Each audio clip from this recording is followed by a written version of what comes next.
Hey. What's up? Ladies and gentlemen, I'm back. You thought you could get rid of me, but no, I'm back. I've returned. You can never get rid of me. We Brits are gonna win against Argentina. Come on. Come on, England! Come on, that's who I'm rooting for. We don't want fucking Argentina winning again. It's not fun when the same team wins all the time. Give us something different. Please. It's boring when the same team buys the best players and keeps winning. Make it stop. Break this streak. End it. Give us something different, please.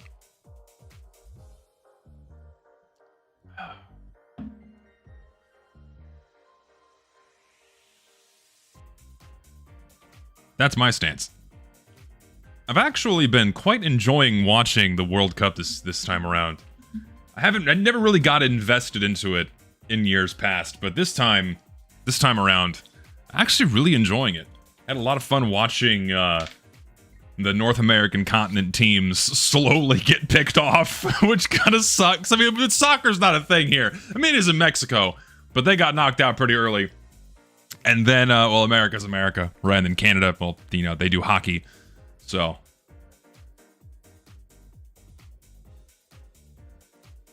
Here we are now, with the same teams, as always. listen, I don't really care that much about sports in general. I'm not a big sports ball guy. It's not really something I find entertaining. It's just that when it gets put onto the global stage, then things get really interesting. Because I really like the idea of getting behind my country, or getting behind a country that's a friend of ours. That's when it becomes fun for me, and that's like why I like watching the Olympics, well, before they got in shitified, and why I also enjoy watching the World Cup. So to me, that's quite fun.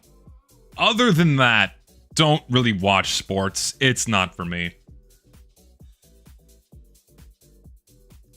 I find it so funny that, like, the mere notion of sports is now being reduced by the internet into some, like, Israeli construct to control us. Like, it's another bread and circus thing.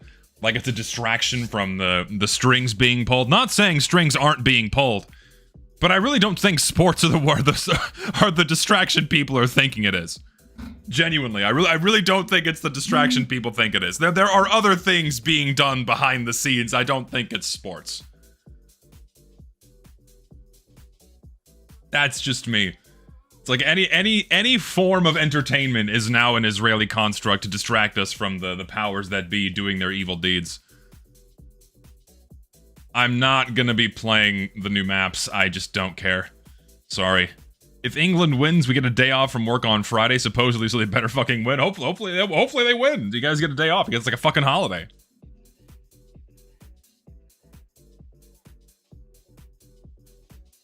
It's like at a certain point, because this is just and this is me mocking the insanity of the internet. While some of it can be true, I find it quite silly where we have this constant reduction of anything that anyone finds remotely entertaining as some kind of governmental arm distracting us from the evil acts that they commit or the manipulation they perform. It's like at a certain point, reading a book is going to be a construct. Like reading a book is going to be a manipulation from the government to control us in some way, guaranteed. Like people are going to start like calling it like Goy pages or something. Like we're slowly slipping into insanity because of the internet. The Britain circus comparison that normies make whenever anything fun gets brought up irritates me to no end. Love from Tel Aviv, by the way. The first half of that, yeah, it bugs the shit out of me too. It's like you find anything remotely fun. Oh, it's bread and circus. It's a distraction. Your head must be in politics all the time. You don't get it. Everything's a lie. You're living the fucking Matrix. Everything's a fucking lie. It drives me insane. I hate it. Never was interested in FIFA, but I'm loving it now. I've been enjoying it too. It's been a good time. A book? What's a book? Sounds ancient. True. Books are ancient. Books are dead media. Kids have their cell phones now. Kids have their cell phones now. You hate to see it. No one's reading books anymore. Also, hello.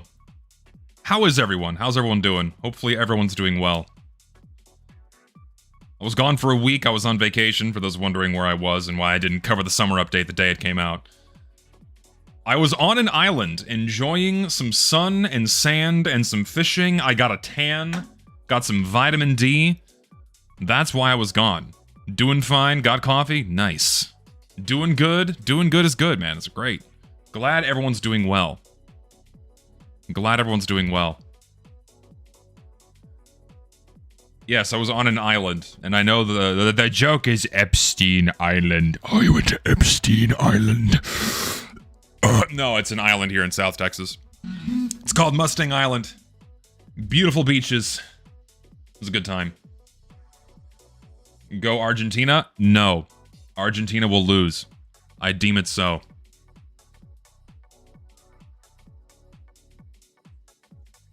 Argentina goes down today. By my word, it will happen. No, yeah, Texas had. Well, Texas is on. It had. We know we have the Gulf Coast, so we have barrier islands. They're not like giant, massive islands by any means, but they're large enough to set up buildings and have small towns on them. And they're not, say, the size of Rhode Island or like Hawaii. They're not that big, but you know, they're large enough to live on, and are a good vacation spot. I'm saving up on a studio shed to renovate and then turn into a mini dorm home. Do I have advice for that? You're asking the wrong guy. I'm not an architect, nor am I at that level of being a handyman where I know how to build a home. I can fix a leak. I can do basic maintenance on my car. I can change a light bulb. I can paint. I can repair a wall socket, but that's like the limits of my ability here. Beyond that, I can't do much. I'm not a fan of South Padre Island, no. It gets, it's really fucking busy. It's always packed. And the beach is incredibly narrow. I like going on Mustang Island or going to the Padre Island National Seashore here in South Texas. Endless beaches, super empty, extremely wide, so there's a lot of space to hang out and sprawl out. So, it's a good time. Also, yes, I should put on my webcam, shouldn't I? Hello. What's poppin'?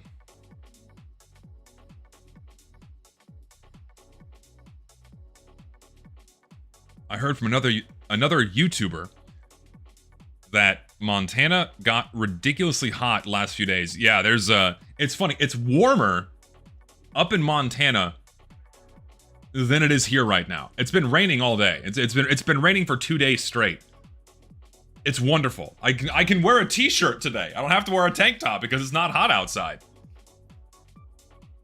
It's wonderful. It's like 40 degrees centigrade in Montana today, whereas down here it's like 28. Can't complain. It's fantastic. This is the wettest summer we've had in over 20 years. It hasn't rained this much in a very long time. And I'm fucking loving it. I'm fucking loving it.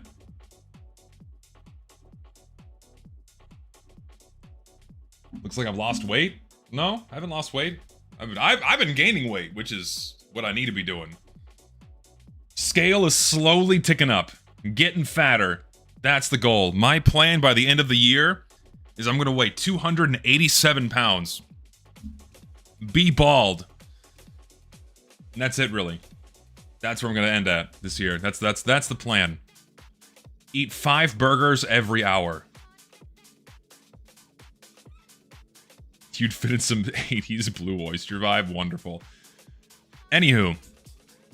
I don't know if you guys heard about this, but TF2 had an update. Did y'all hear about this? There was a summer update last week. I don't know if y'all knew. I don't know if y'all knew this, but there was an update last week. Crazy, right? What's a Team Fortress 2? Banging mustache man. The stash is getting back to the former glory it once was last year, so we're getting back to it. No, yeah, TF2 had a fucking update, which practically no one was talking about. No one fucking cared. No one gave a shit about this update. At all. We'll go over all the content in a second. We'll look at everything they added. Don't worry, we'll get to that in a moment. But I wanna open with just some general thoughts on the update here, man. It's pretty fucking sad.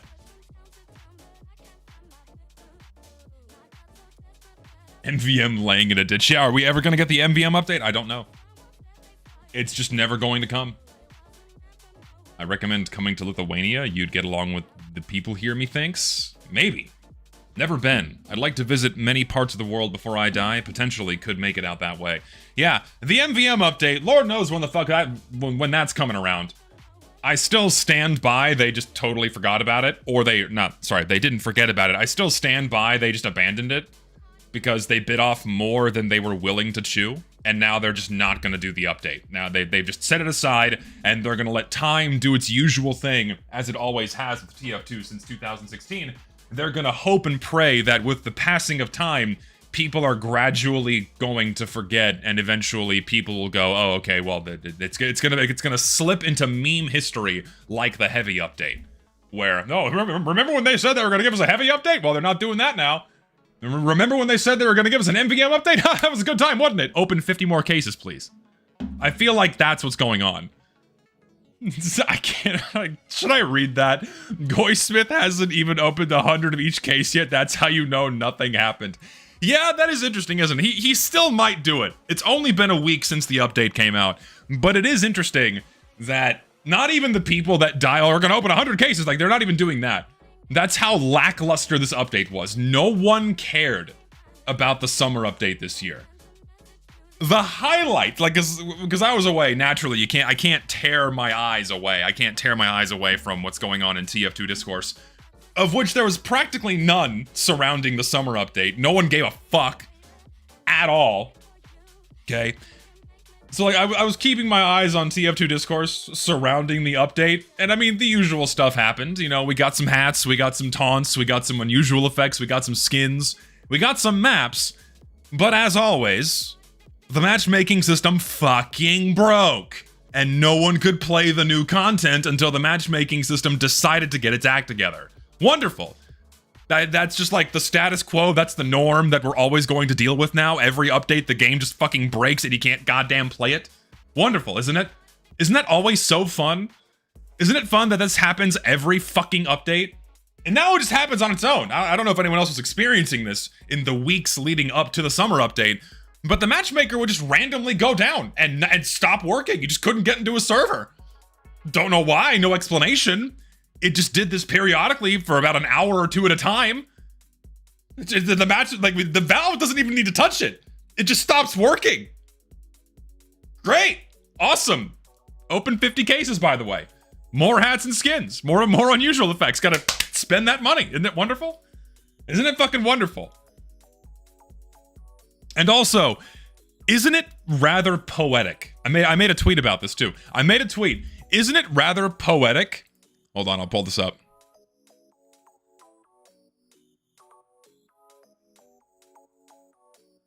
Where's my shit?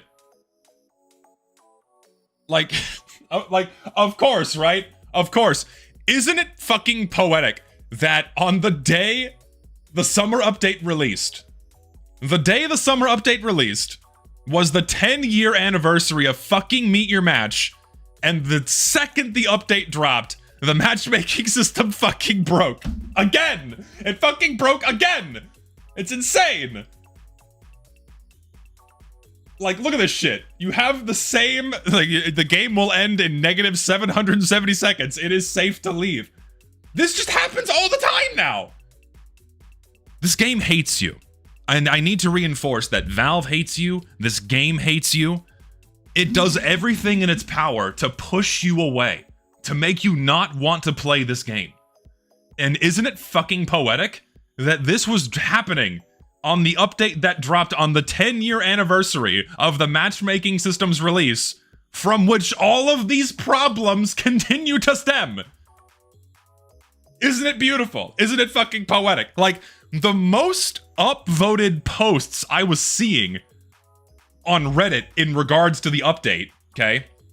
In regards to the fucking update, were people lamenting the matchmaking system breaking on the 10-year anniversary of Meet Your Match. That was the highlight of this fucking update for everyone. Oh yeah, it's Meet Your Match's 10-year anniversary. And shocker, I can't play the game again. Isn't that fucking wonderful? Oh my god. And I know I'm a fucking broken record, but it's insane that it's been so long and just nothing. Valve does nothing. They continue to do nothing. And it's insane that so many people still just don't give a shit. They just don't care. Because they don't play the game.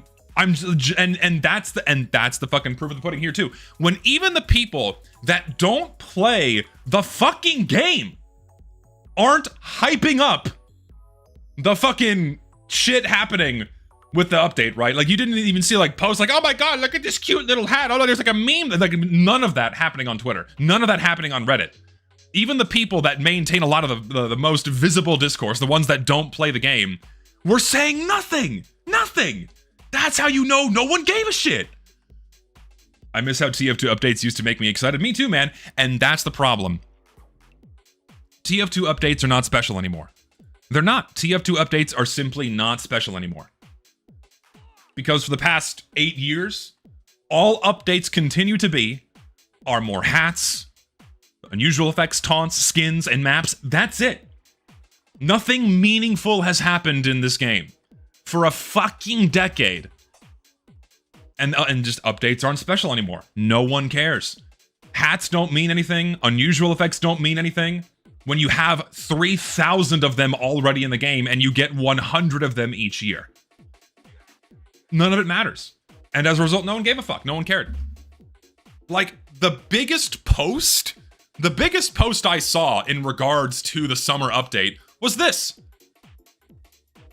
This was the biggest post I saw on Twitter. And mind you, of course, I didn't see every post regarding the summer update on Twitter, but this was the biggest post I saw. Someone cracking a joke about a workshopper's name with one of the items that was added. Not even like commenting on any of the content that was added into the game itself. Not even talking about the contents of the update or the maps or fucking anything. This is what people were focusing on. A funny Steam name was the highlight of the goddamn summer update. Oh my god.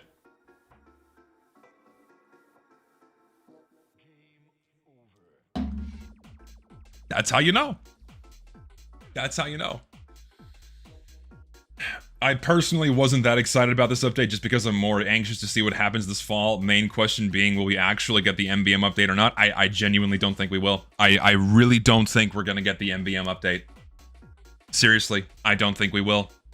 I think Valve dropped it. I really do. I hope I'm wrong. I hope I'm wrong. I hope I'm wrong. And I hope the update is good. But I think Valve just abandoned it. They did. They realized it was too much work and they dropped it.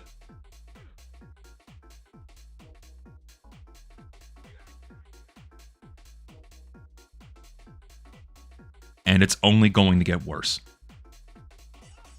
It's only going to get worse. The game's problems will continue to be unaddressed. Players will continue to leave. Nothing meaningful will happen for this game. Ad infinitum. This is going to keep happening and it will keep getting worse. It's insane that we got 6 more maps put into the active rotation. What are we at? 130? How is that okay? I know I've made this point before, but it just keeps happening. It just keeps going. Oh my god. And the worst part, too, the worst part is that it's not just TF2 anymore. It's not just TF2 anymore. Even Counter-Strike players, with all of their love and attention that Valve used to give them, even Counter-Strike players are experiencing what TF2 is experiencing because they also got their summer update. They also got their summer update. You know, they got their new toy, they got their new toy drop, right? You know, the season 5 dropped for Counter-Strike. I'm not gonna watch the entire video, but where you have some of the most prominent figures in the Counter-Strike sphere bitching at Valve for just doing nothing with their game. They do nothing except dump in more toys for them to gamble for. More toys for them to buy. They don't do anything with the game. They don't address the game's biggest problems, like cheaters, all of the missing content from the unfinished port of Counter-Strike Global Offensive over to Counter-Strike 2 in the Source 2 engine. That's still not complete. That's still not done. Still missing all of that content. And like, Anomaly isn't the only one. There are other like notable figures. This is a very common sentiment, right? This is a very common sentiment occurring in the Counter-Strike sphere right now. CS2 low-key getting the TF2 treatment. It is insane. It's not just TF2 anymore. Valve is doing this with all of their games. It is no longer a TF2 problem. It is a Valve problem. It's not just TF2 anymore. It is a Valve problem. Because Valve, and here's the real kicker, right? Here's the real fucking kicker. Valve has been using Team Fortress 2 as their petri dish, as their experimental test bed for, well, basically since 2010, since 2009, right? Experimenting with what they could get away with to take more money from you and launch their games into microtransaction hell and turn them into infinite money printers, okay? What has Valve been doing with Team Fortress 2 since 2018? What have they been doing since 2018? nothing. They have been doing nothing with Team Fortress 2 since 2018. And what keeps happening? Oh, the money keeps flowing in. It still makes tens of millions of dollars every fucking year. By doing nothing, the game keeps printing money. All they have to do is copy and paste content over from the workshop 3 times a year, and it prints tens of millions of dollars. Valve realized, probably a long time before this point, Valve realized that they can do nothing and keep making all of this money from their games. So is it really any surprise that once they found out they could do this with Team Fortress 2, that they're going to be doing this with Counter-Strike from here on out? Hey, Counter-Strike fans, this is your future. They experimented with this with Team Fortress 2, and now this is your reality now. Welcome to our place. First time, right? First time? Because now Valve realizes they don't need to give you guys operations. They don't need to give you guys meaningful updates. They don't need to address the cheaters. They don't need to fucking do anything because you guys keep opening the fucking cases. You keep doing your fucking trade-up videos and your case opening videos because that's what the game is about now. It's not about the game anymore. It's about the market. It's been about the market since day one of the market's release. Most of the content you see about Counter-Strike is about the fucking items. It's about the toys. So is it really any surprise that that's all they give you? Because you guys don't ask for anything else. Like TF2 fans don't ask for anything else. We try. I fucking try. But the most vocal parts of the TF2 sphere? More, we get more hats and more maps. Yay! We have an Aurora Borealis effect in the game now. Like, that's all they fucking care about is the fucking toys. The toys, the memes, the stupid videos. That's all they care about for Team Fortress 2. And when all you show is that, that you care about, the only thing you care about is fucking skins in Counter-Strike, is it really any surprise that that's all they give you? Because that's all they need to do to keep taking your money. And Counter-Strike makes billions. Counter-Strike makes multiple billions of dollars a year. Like last year, it made probably $2 billion in total, key sales and all. And then, moreover, you have their other, the Counter-Strike market cap is multiple, like tens of billions at this point, or close to it. It's fucking insane. It's in the billions range. It's ridiculous. And also, I don't know if y'all saw this, where I gotta hunt down this article. I don't have it on hand. But guess how much money Valve made so far this year? You want to guess how much money Valve made this year so far? $11 billion. In the first half of 2026, Valve made $11 billion. Already about to outpace what they made last year, which was $17 billion. The most efficient and profitable gaming company in history has streamlined massive profit margins. Not just in their games, but also because they offer the one marketplace that doesn't shoot itself in both feet and offers the only good service. And when you're the only good service, naturally people are going to flock to you.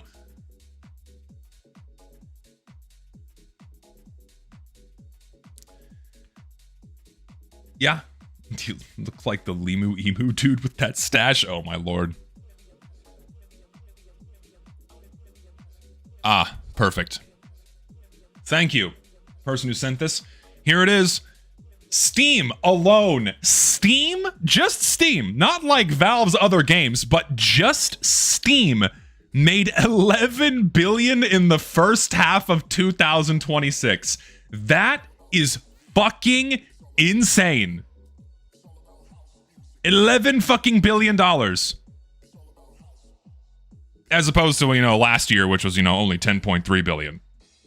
A measly $10.3 billion last year. From Steam alone, not accounting for the profit from their other games, right? It's gonna be more than 20 by the end of the year because we haven't even hit the holiday season yet. So let me tell you something that should be very obvious. Let me tell you something that should be pretty self-evident and understood. There's no fucking excuse, none, for Valve to be doing nothing with their games. With the amount of money they make, the amount of money they rake in, There is absolutely zero excuse for them to be doing fucking nothing with their games, man. None. And it's insane that players don't hold them accountable more. I feel like I'm the loudest voice consistently shouting at Valve for doing this bullshit. It is. It's fucking embarrassing. It is hilariously embarrassing. And it's even more embarrassing that their fucking players, Counter-Strike players, TF2 players, calling all y'all motherfuckers out, all y'all keep spending the fucking money. You're enabling them. You're letting them do this by not saying shit and by continuing to give them all your fucking money. Oh my god, we have a new case. I have to open 5,000 of them. Stop it. My god. And then, like, in the same breath, people turn around and complain that, like, TF2 is getting the Counter-Strike treatment. Gee, I wonder why. Holy fuck. Maybe, just maybe, it might be a good idea to start holding the multi-billion-dollar accountable for their fucking games, right? And this is also something that and this is the same thing you're gonna see. People bitch and moan about this all the time. Well, TF2 is old. Well, you know, TF2 is just this old game. Why would they want to work on it? Well, Counter-Strike is this old game. You know, Counter-Strike's, what is it, 14 years old now? Counter-Strike's 14 years old. Why would they want to work on it? Well, you understand, they're moving on to bigger and better things. Just be happy with it. Just be happy you get updates at all anymore. The same shit being said ad nauseum. Stop giving this fucking company a pass. Stop it. I saw a really, like, okay, people need to get this notion out of their fucking minds, man. Valve is perfectly capable of the same greed, the same evil that every other game company, involves themselves in. They actively engage in it. And people just turn the blind fucking eye because Steam is good. Fuck, man. What is wrong with us? It's frustrating.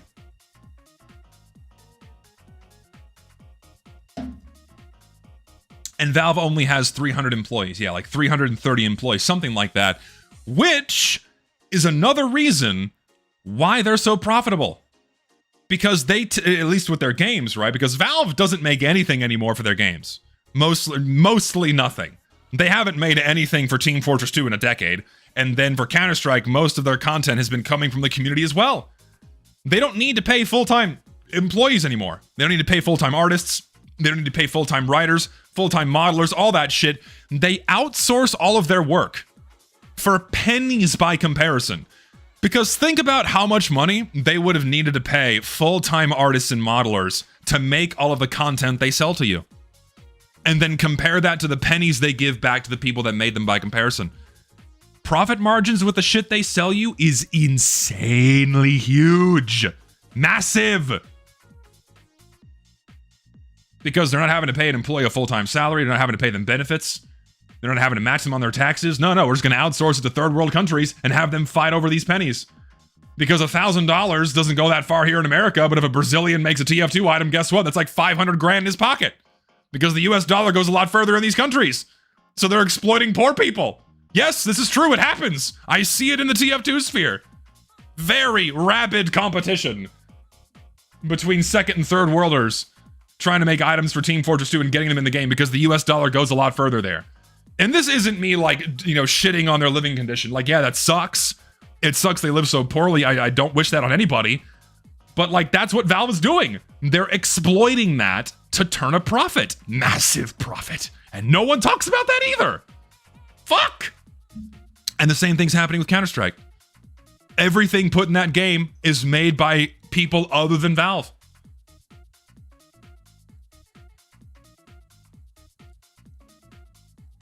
So, hi Pinto. How you doing, dog? What's up? Hi, are you scared? He does not like thunderstorms, so he's been very scared.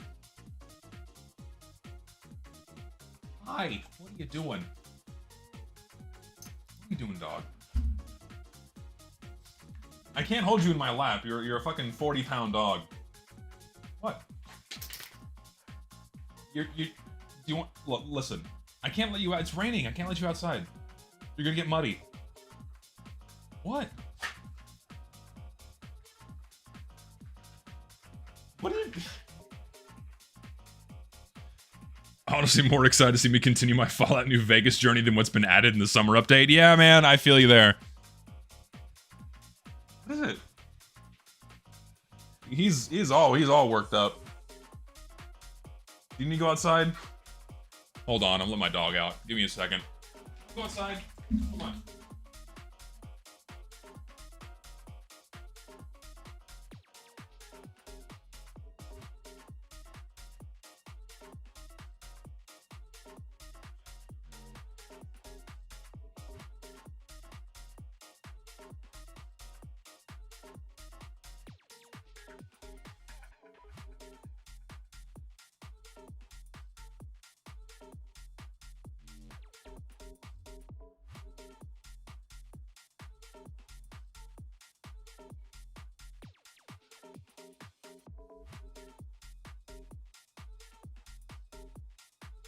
Sure enough, it's like fucking sure enough, it's pouring rain outside. And as soon as like my glasses got fucking wet, like as soon as I open the door, it's pouring with rain. He takes one step out the door and then immediately comes back inside. Shocker, right? Anyway, long story short, for both Counter-Strike fans and Team Fortress 2 fans, if you really want something to change, if you want Valve to start paying more attention to these games and you want them to start doing something meaningful for these games again, start holding them accountable. Start calling them out on their bullshit. Don't just sit by and throw more money at them and just sit on your thumbs and expect, well, they're such a good company, they'll eventually change. No, they won't. They're not gonna fucking change. They will not change unless you give them a reason to change. And the reason that they react to, the one thing that Valve cares about, is the fucking money. And so long as you keep giving them money, they will keep doing this. So give them a reason to do something more for your games, otherwise they're gonna keep doing nothing. But good luck telling Counter-Strike fans to stop opening cases and stop, spending money on that fucking in-game store and shit. I missed a few things, I apologize. We at Valve apologize. While we have this money lying around, we can't be bothered to hire new people to fix our games. But you're our consumers, so from the bottom of our hearts, give us more. Yeah. Also, thank you for the membership. Jimmy Jam, too kind of you. At the end, maybe the best we can do is give space to TF2 or Counter-Strike, maybe playing but not buy stuff. I deleted all my old cases and no. Like, that's not the best we can do. Being passive has got us here. That's where being passive has got us, right? Doing nothing has landed us here. Simply withdrawing your dollars is like the best thing you could do, but also call them out on their bullshit. There's two things Valve hates. There's nothing... Okay, rewind. Valve hates nothing more in this world than these two things. They hate losing money, and they hate bad publicity. Valve hates bad publicity. They do so many things to ensure that they have good publicity. They hire art, they hire journalists, so they don't hire journalists. They wine and dine journalists to, have them turn a blind eye to their antics. They compose themselves in a very specific way to make them look as good to as many people as possible. And they do that so they can continue to exploit the goodwill of their gamers, their consumers, as they call them. They call them consumers, not in customers, right? Not the gamers they used to call them. But they exploit that goodwill with this galvanized reputation that they've built for themselves since they put out Half-Life, because, hey, Valve made Half-Life, they're not that bad of a company. And the fact that they continue to exploit that, and people continue to let them exploit that, is just sad. Valve hates bad publicity. They despise it. And so if you make them look bad by calling them out on their bullshit, they will react. Because Valve does not want to look bad. If you can just chip at that facade, they'll do something. And the proof of the pudding in that is when people call them out during Save TF2 and Fix TF2. That is the first time ever in Valve's history that they walked away with egg on their face. Other than fucking Artifact, but who gives a shit? It's just a shitty game, right? Bad game, whatever. But with the Save TF2 thing and them dusting off the Twitter account to make that tweet, we forced that out of them. And for years prior, they were just doing nothing about the bots, right? They were doing fucking nothing. Nothing. perfectly content on doing nothing. And that's the worst part too. And this is what I mean by what I said earlier. Valve is perfectly capable and does engage in the same greed and evil that every other game company, partakes in. Because do not forget, Valve left TF2 unplayable for like 8 years because of cheating bots, right? Fucking 8 years, and they were doing nothing for most of those years. In the 2 years leading up to the bot's removal, they brought on a single contractor to address the problem. But all that time, despite the game being unplayable, despite the not super loud but nevertheless present player complaints, they were still bringing in tens of millions of dollars a year. They were still actively monetizing the game and putting new microtransactions in your face. If any other game company did that, they would have been fucking eviscerated on social media. They would have been drawn and quartered by every loud voice on the fucking planet. But because this was Valve, they got away with it.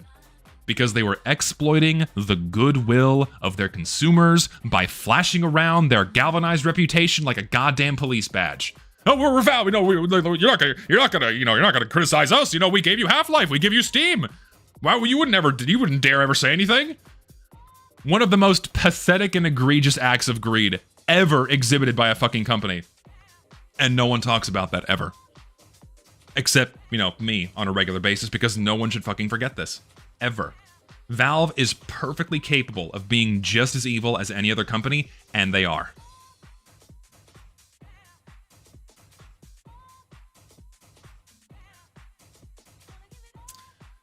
To be fair, Valve still didn't do anything about the bots a contractor did. Yes, that's true. Yeah, that's my point. Yeah. I know I'm right, and I also hate that I'm right. Like, people view Valve as this last bastion of like, oh, this is the good company. No, not really. They offer the good service, that is Steam, but many of the reasons why it's good is because they need to offer the best service, otherwise they're not gonna get any fucking money. Lest I remind everyone, by the way, that the only reason why Steam has refunds at all is because they were being sued in Australia. Don't forget that. Steam refunds are only a thing because they got sued in Australia and they had to put them in as a result. Don't forget that shit. Because the number one thing, they talk about losing money, having to refund a bunch of games. Like, oh shit, I don't like this game. Okay, well, I'm going to refund it. No company wants to do that because they just eat the money. They eat the fucking money. And Valve would have been perfectly content on continuing to never offer refunds. Like, why would they willingly choose to lose more money, right? The only reason why that happened is because they got sued into doing it. Which in turn makes them a better, makes them continue to be the best option out of all gaming stores, internet and online gaming platforms, right? But only as a result of them getting sued, because Valve's number one motivation is profit. And that's the second thing, you gotta hit them where it hurts. Not only do you want to make their reputation go down and make them look bad, but also deprive them of your dollars. Those are the two things you must do if you want Valve to change.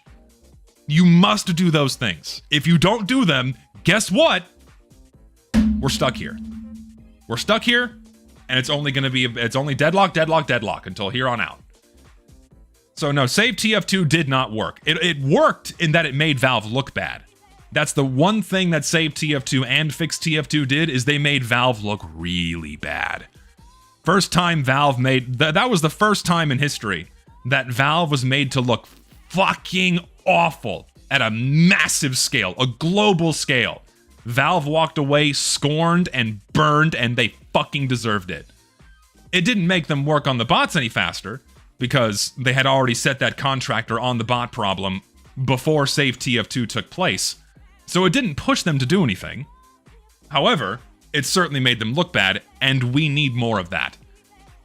We need to get it in people's heads that it's okay to hold the multi-billion-dollar company accountable like we do with all other gaming companies, except Valve for some reason. Do I want a video to react to in a moment? Yeah, sure, DM it to me. Disappointed in this new update, I uninstalled TF2 and not paying a cent for anything else? Yeah, man. I feel the same way. And on that note, shall we look at the content they added? Just got my wisdom teeth removed. The pain is almost as bad as watching the game I love for 12 years liquefy into sludge due to apathy. Amen, brother. I feel you. And that's like the number one problem we need to overcome. I totally forgot. Okay. All right. This makes me happy. This is like a little shred of sunshine. I want to show you something. Okay? I want to show you something. Okay. What I'm about to show you is extremely rare.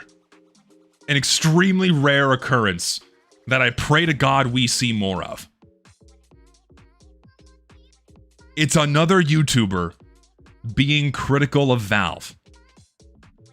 It's actually wild that Valve could permanently double TF2's player count by rebalancing a few weapons every seasonal update. It'd be such an easy way to give people something to talk about and keep the game fresh, and yet I doubt they'd ever do that for some reason. Buddy, you are 90% of the way there. You are 90% of the way there. Holy shit. You acknowledge a problem. You acknowledge Valve's neglect. You acknowledge that Valve doing something meaningful for the game again would bring players back. You're 90% of the way there, and then you drop the ball by saying, well, I doubt they'd ever do it. Motherfucker, you have the voice. You are one of the biggest voices in the TF2 sphere. You're right there. You're so close.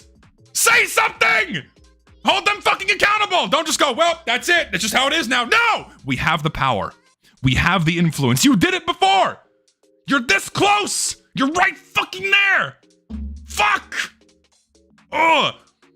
Please, God, encourage more of this. You got, like, buddy, Great Blue, you're right there. You're right fucking there. You're so close.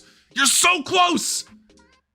The power of the ask and the power of putting pressure on Valve. Please, you're right there. I encourage more of this, please. This is a good tweet. This is a good thing. You're right there. Ugh. And then, of course, Solarlight tries to shut this down. Well, Eric Smith picks a bad map for the update. We can just avoid it by not playing it. Eric makes a bad balance change. Well, it infects the entire game. God forbid they have to work on the fucking game. Holy shit. You ignoramus? My God! Well, there's a balance change and it's bad. Well, fuck it. That's just how the game is now. No, have them work on it and fix it. Have them revert it. Have them change it. That's what we need to be asking for. Like, balance changes should not be treated like a fucking hat. Stop it. What are you doing? It's not something they just throw in and forget about and pretend like, well, there's nothing we can do now. If you want meaningful work, actual work being done on this game, you gotta pressure them. You have to ask them to do it. And Great Blue's on it. If Eric Smith makes a bad balance change, there's no reason he couldn't just replace it with a good one later. You're right there. You're like 99% of the way there. You are asking Valve to work on your fucking game. I think 8 years without updates has convinced TF2 players that any weapon changes have to be permanent. They don't, and they weren't for years! They weren't for years! Valve was always balancing shit, and they just stopped doing it! Because, why? I don't fucking know. There's no balance changes are one of the easiest things for them to do. Balance changes are one of the simplest things for them to do. And if it doesn't work, they just put it back. It's not that hard. Oh my God, like, this isn't even talking about the broken matchmaking system. This isn't even talking about, like, wanting to rework that from the ground up. But oh my God, the amount of new fresh air and life a single balance change would put into this game, like, if they just reverted the Bison, if they just made the Pomson's projectile anything other than a flame particle, so it wouldn't collide with your teammates' hitboxes, and they increased the projectile speed by like 100 hammer units per second or something, like, those simple changes would generate discourse for like 6 months in this fucking game. Dude, like, Valve has so much potential they could use to breathe life back into, like, change anything. And, like, you have this massive pile of weapons that were left in bugged, broken, or miserably underpowered states that are all perfect candidates for addressing. Like, even just the Sandman. Like, if you want the Sandman to work, just fix it so spamming strafe doesn't negate the stun. The fucking Man Melter. Fix all of the visual glitches. so it doesn't flashbang you every time you extinguish someone or fire it. Same for the fucking Dragon's Fury. Like, there are so many little things they could do. Like, oh my god, please.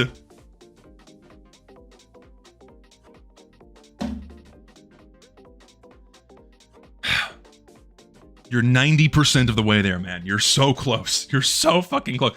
It's so frustrating because, like, yeah, like Solar would rather defend the current balance state, like with the base jumper, than heaven forbid asking for some kind of change. Jesus. Oh. Oh yeah, I replied. Look, I forgot. I had a little reply here.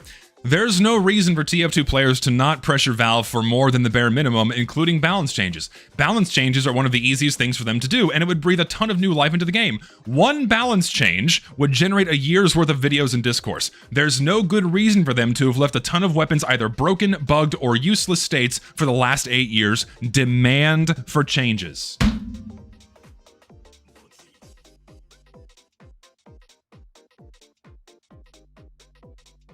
Great Blue put the ball up, I come in, and I finish it in. I put it in the basket. Put it in the basket for you, bud. You did the layup, I follow through. You did the layup, your boy here follows through. But you have the potential to dunk it yourself. You're taller than me. You're bigger than me in this game, buddy boy. You're bigger than me. You have the power.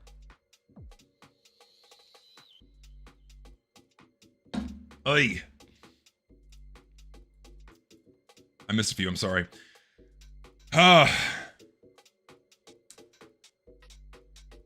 Solarlight always shows up like a cockroach. I don't know why he does what he does. If Solarlight actually... Is Solarlight actually playing into a villain unironically?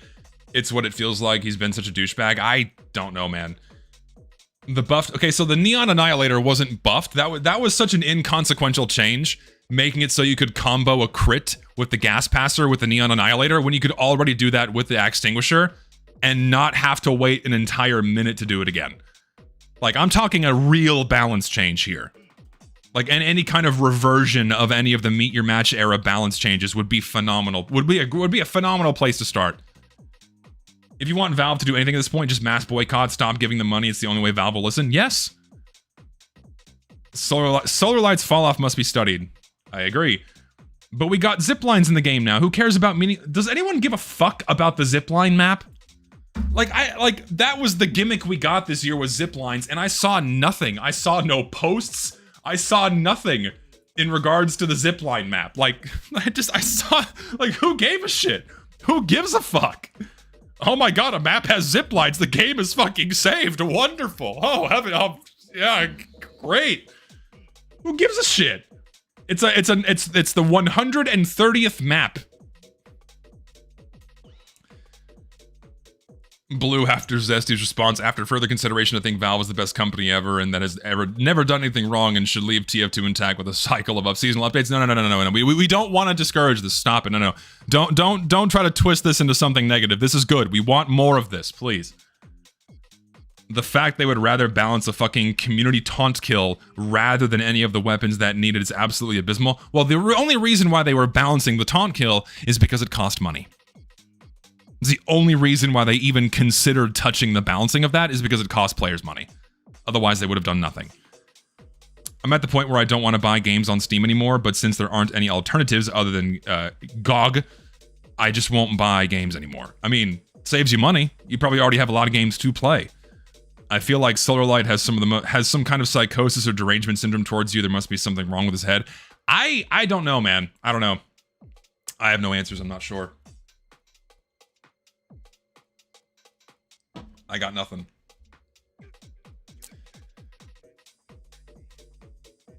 Also, yeah, flamethrower damage ramp up has been broken for a decade, and they still haven't fixed that shit. Pyro's flamethrower has been in an inadvertently nerfed state for 10 years, and they still haven't fixed it. It's insanity. Zipline map is okay, but not even that good. Yeah, that's what people have been telling me. Is like it's okay, but not great. Awesome how you don't hugbox Valve. Love your videos. Like, I want to. Don't get me wrong. Like, I used to be like this. I was big #1 Valve fanboy right here. Like, oh, I love you, Valve. Big hearts to Valve.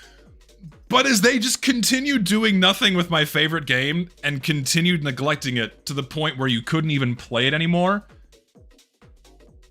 and the content they put in was abysmal dog shit that no one wanted and no one cared about, and they're continuing to do that, it's like, I can't, in any reasonable fashion, support Valve in any way, shape, or form. I can't. There's more replies of Solar speaking shit. I don't want to read it because Solarlight just can... he needs to, like, chill on the impulsive responses, man. Yeah, the Valve hug box needs to stop. You know, it's interesting in that it's akin to what Nintendo has with their own fanboys, man. It's crazy. It is. Anyway, we have some items to get to. We have to look at everything. But before that, since it's been a while, since it's been a hot minute, right? I'm feeling a bit thirsty. I'm feeling a bit parched.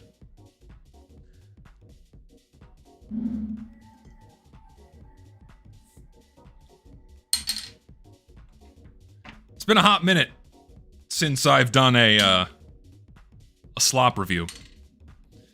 And as I was perusing a candy store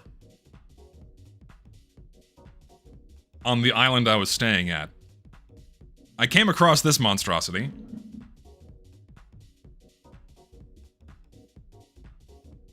Peanut butter soda.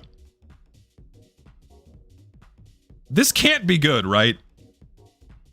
This can't be good. It looks very creamy.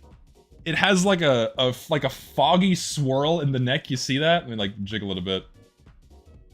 This can't be good. I'm gonna smell it. Oh, it smells awful. How? Oh, it smells putrid. What the fuck? Is this expired? Where's the date on this? It can't be expired, right? Oh. No, it's not expired. Is it meant to smell this bad? It smells like burnt plastic.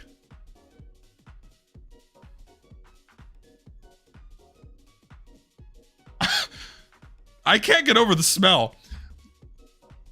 I'll take a little sip, okay?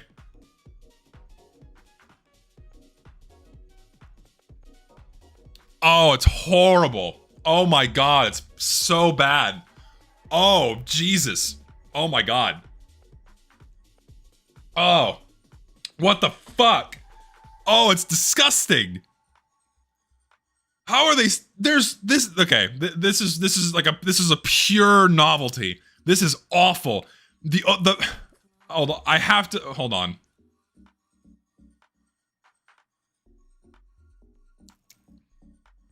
Yeah. Okay. I had to like confirm.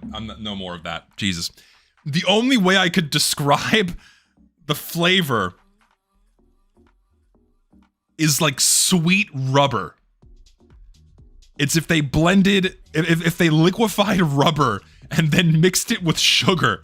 That's what this tastes like. It tastes so bad. Don't buy this. This is an absolute 0. 0 out of 10. Holy shit. One of the worst things I've ever tasted. My god. It's so bad. I'm gonna go dump this so I don't like accidentally knock it over and spill it. Hold on.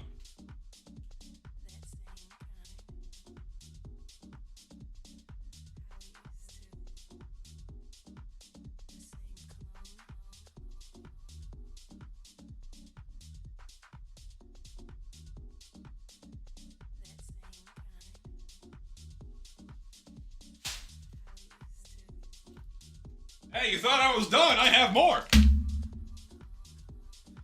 Dude, as I was pouring that shit down the sink, I could hear the voices of the damned screaming at me for pouring it on them. I could hear cries of the damned from the bowels of my home's plumbing screaming at me because I was pouring that down the sink. It was horrible.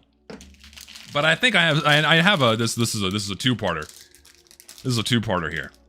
It tore me apart, but I learned an important lesson. You can't count on anyone, especially your heroes. Yeah, So, I have a two-parter here. One more. I didn't know they made fruit snacks, dude. Arizona green tea fruit snacks? What? Listen, I'm a fan of Arizona green tea. I love their shit, I love their stuff. But man, this could be good. This could redeem us. This could be a redemption. I'm a sucker for gummy candy. I love soft, chewy candy. I'm big on this stuff. Let's have a whiff. Ooh. Ooh, that's a very pleasant, real fruit smell. That's not like an overly processed smell at all. Man, that is actually very nice. Solar would rather execute TF2 fans than he's wrong. I think it's a bit harsh. Though he does like being right. Okay, this smells great. All right, let's have a look-see here. Let's pour a few of these out, put them in my hand here. They're all various shades of brown, which I appreciate because that means there's no artificial dyes. Which it says here, there's no artificial dye, no synthetic colors, no artificial flavor, no preservatives at all in this, which is pretty great. Ingredients list is actually very short. You have various fruit juices, sugar, cornstarch, gelatin, green tea extract, vegetable juice for color, and turmeric. That's it. That's not bad at all. Sugar content? The price tag is on top, so I can't read the sugar content. Let me have a look-see here. Sugars, 15 grams. Not the worst for a candy. Not the worst, but this does not sound that bad. Let's have a taste, shall we?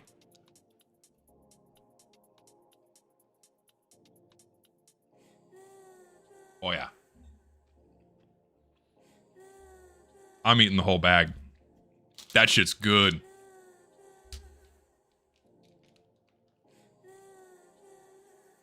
That shit's fucking good, man. Arizona, you do it again. You do it with your 99-cent teas, and you do it with your fruit snacks, man. These are fucking good. Holy shit.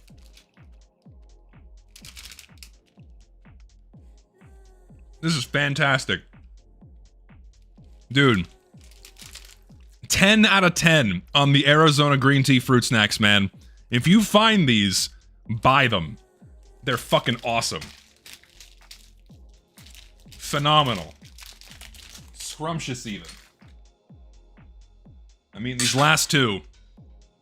Now we can get to the update stuff. Let's have a look-see here. Now we get to the update stuff.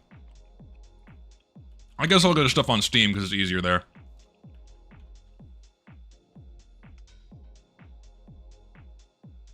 And like,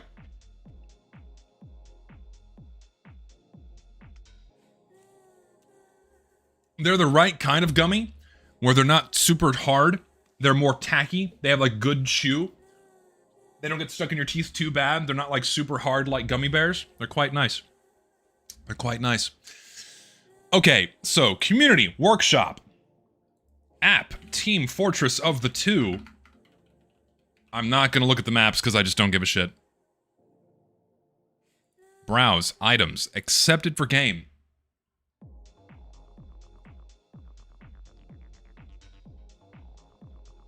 Okay. There's no particular order to any of these. I'm just going in the order in which they appear on the workshop, and that's how it's gonna go. So let's do it. I don't know what fucking grades these are. I just don't really care, honestly. And you know what? I cared so little about this update, I did not make a bingo. I just didn't care. I genuinely did not care. I couldn't bring myself to make a bingo. Because what would the bingo card have? It's all the same shit. Also, I was on vacation, so I didn't have a chance to make it, but what would the card have?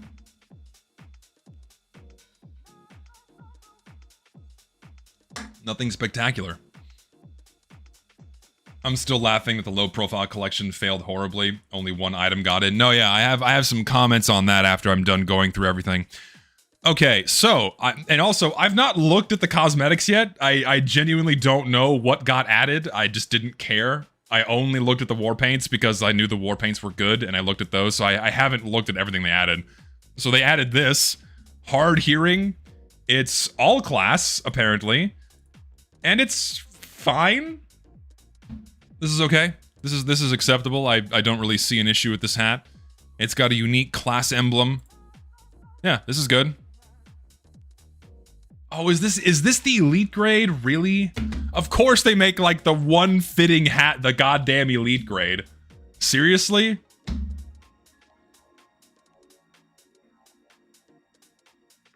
It's a shame this is elite grade because this is really good. Of course they make this one elite grade. Man, that's a shame. They added this taunt. The fuck is this? What is the taunt? Looks like it's just gonna be heavy tearing apart a scout robot. Holy shit, who cares? I'm sorry, but holy shit, who cares?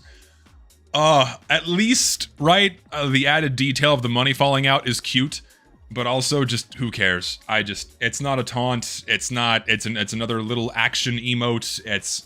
I'm just so numb. I'm so numb to taunts at this point. It's at least not a silly vehicle taunt.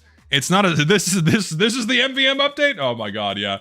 Look, robot taunt. Remember the heavy update? Remember the MVM update? No, good, because we haven't done anything. Yeah, man. Yeah, this was the MVM update right here. This was their acknowledgement that they said they were going to do an MVM update. This is the best they could give us, is a taunt made by someone else. It's fine in that I just don't really care.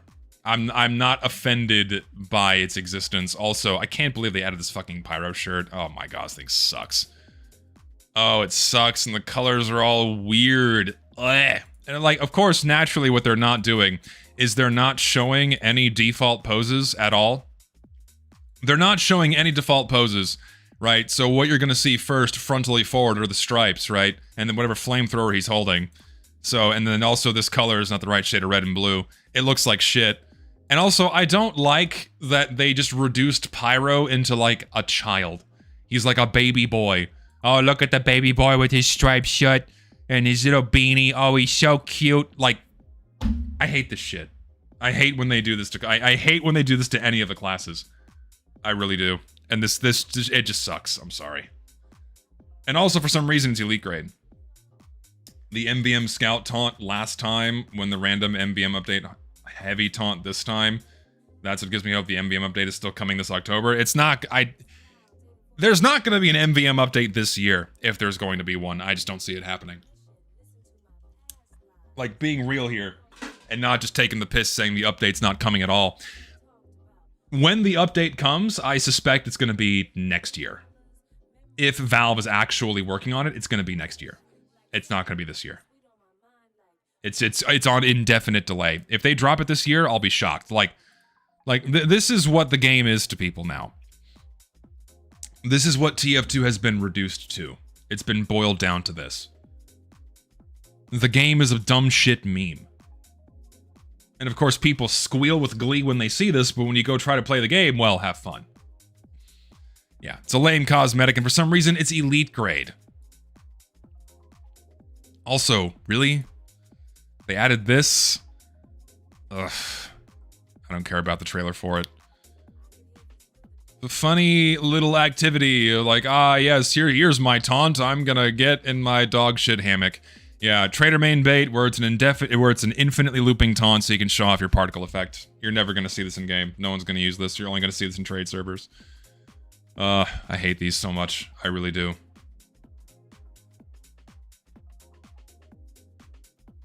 This one sucks. I'm sorry. Bring back the chocolate stout and take a shot every time we find a bad workshop piece. You realize that would give me liver poisoning. Okay, they added this set. This set, I'm pretty okay with. They got the colors right. The modeling is pretty much on point. It fits the it fits the Spy's player model. The hat is fairly inoffensive. This is fine. This is okay. I'm not offended by this. We have similar cosmetics already, and that's just an inevitability when we have thousands of cosmetics in the game. If we're gonna get them, I'd rather we get things that are kind of similar to what we already have, instead of something so different and so outlandish that it just doesn't fit at all. I'm not offended by this at all. I think it's fine. I think the modeling work is good. It's fine. It's okay. It's not abysmal dog shit. Tame paint region, which you have to respect. Gotta respect the tame paint region. Where do I draw the line with activity taunts? There shouldn't be any in the game at all. The only, like, it was funny the first time. When they added the high five, it was funny the first time, and that's where it should have stopped. But then they realized they can have people spend money on animations, and they kept going. Animations that they didn't even make. I'm letting my cat speak here. Hello to Pulse's cat. How are you? Floral growth. Unusual effect. It's flowers. Oh boy. Medic girlfriends rejoice. Medic girlfriends rejoice. I was told that one of the 2017 cosmetic cases from Jungle Inferno, it has that elite grade wreath. I forget what it was called. Hold on. I want to like look for it. What was the collection called again? Was it like there was Unleash the Beast? Was it this one? I need to like look. No, it's not this one. What was the other one called? It was Unleash the Beast, and then it was I forget the name of the other one. Someone, if anyone remembers, refresh my memory. Hold on, I'll just do this. It was, I think, was it just called the Jungle Wreath? I think it was just called the Jungle Wreath.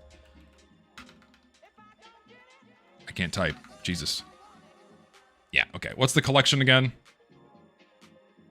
No, it wasn't Unleash the Beast. Oh, it's Assassin Grade. I'm stupid. Hold on.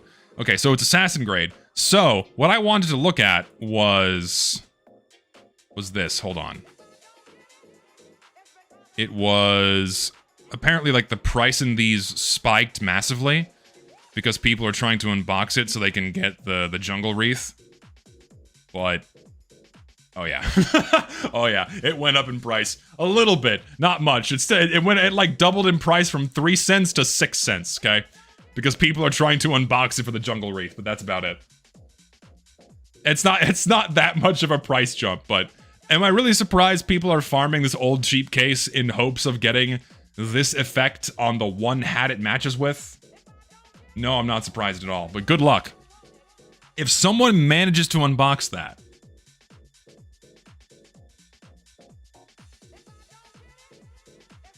thousands. Some lucky e-kitten, probably a man. Some lucky e-kitten, definitely a man, will have that lovingly bestowed upon them by their Discord daddy. Guaranteed. Some Discord daddy is gonna shell out primo dollarinos for that Jungle Wreath with this unusual effect, and they're gonna hand it over to that Discord kitten, which is probably a guy living in sub-Saharan Africa. That's who spends money on these games, by the way. Emporium Scammer got 2 items in. Don't worry, I'm going to cover that later. Tropical Torture?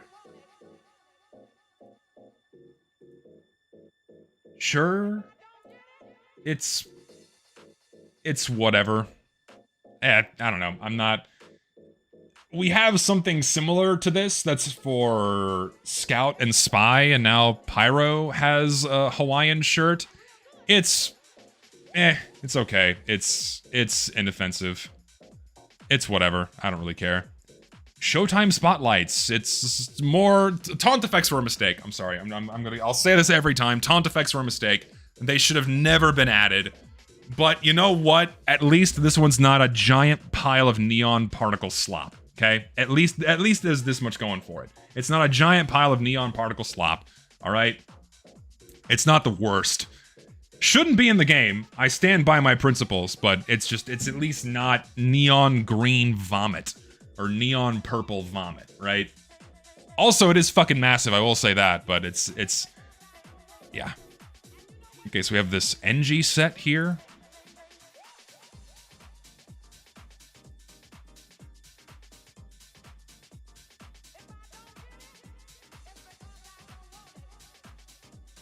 The pants are very strange. The pants are really, really weird. I really don't like how they're modeled. The torso cosmetic is fine. Like, is this meant to be... Is this a reference to something? Is this meant to be someone else? Like, I feel like this is referencing some character. I'm not sure. Do you think the game could get away with more retro-futuristic stuff akin to Dr. Gorbord's Victory Pack, or is that one and done? I think that has a lot more potential in a heavily stylized game like TF2 over just like a Mario hat. So yeah, for sure. The hair cosmetic is fine, but also the shoes are paintable. That's bizarre. Yeah, the modeling on the pants just does not look very good, and I don't know. You have like the different styles to get rid of the stripes, which is kind of also something I'm not a big fan of. The shirt cosmetic is okay, but it's pushing the line with probably doing too much for an item set. It's not the worst, but it's not that great either. I'm not offended by it. Demo Man is a cowboy again. Bomb blanket. So we gave him a cape and a cowboy hat. And also another bandolier so it crosses over like bullets do. Do we need this? No, of course not. We don't need any of this. This is not what the game needs right now. Absolutely not. The game does not need this. The game needs way more serious attention towards much bigger issues. But since we're gonna keep getting this dog shit anyways, it's best to praise when they at least get something kind of right. And this is fine. It's not offensive. It's just okay. The cape, yeah, it's not super overly detailed, so I can't complain that much about it. The double bandolier, I kind of like that. I like the double bandolier. I think that's like the shining star of this cosmetic. I do like that quite a bit. And the cape is fine. The hat is also just fine. It's okay. I'm not offended by it. This is just Black McCree. Every cowboy is just McCree now. What is this? Was this a full set, or is it just the shirt and shoes? Atomic Bomber. When was this made? This feels like something that would come out of like a Game Banana mod. It's not horrible. Are there paint regions on this? Doesn't seem like it. Or are there? Features paintable undershirt. Okay, so the undershirt's paintable. Ugh, I'm not the biggest fan of a paint region being that fucking huge. And if you paint it some other color, it just makes the Scouts player model pretty noisy. I'm not a fan of the level of noise. I feel like the color-lined pockets are unnecessary, and maybe the stripe on the sleeve is unnecessary, but keeping all the other elements and details up here is fine. It's okay. The shoes, I'm not a fan of. This, like this looks like, okay. You know what this looks like to me? This looks like a baby's toy. This looks like a pair of Fisher-Price. Like, if Fisher-Price made shoes, this is what they would look like. They are Fortnite shoes. So yeah, they certainly not TF2's aesthetic whatsoever. It feels like a child's toy.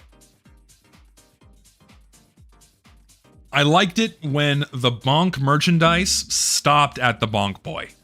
When it was just like the little visor, like something you get out of a cereal box. Which, you know, you did in the 60s, and like, do they still put toys in cereal boxes? I haven't willingly purchased cereal in a very long time, since I was a kid, but do they put toys in cereal boxes anymore? QR codes for like mobile games because kids don't play with toys?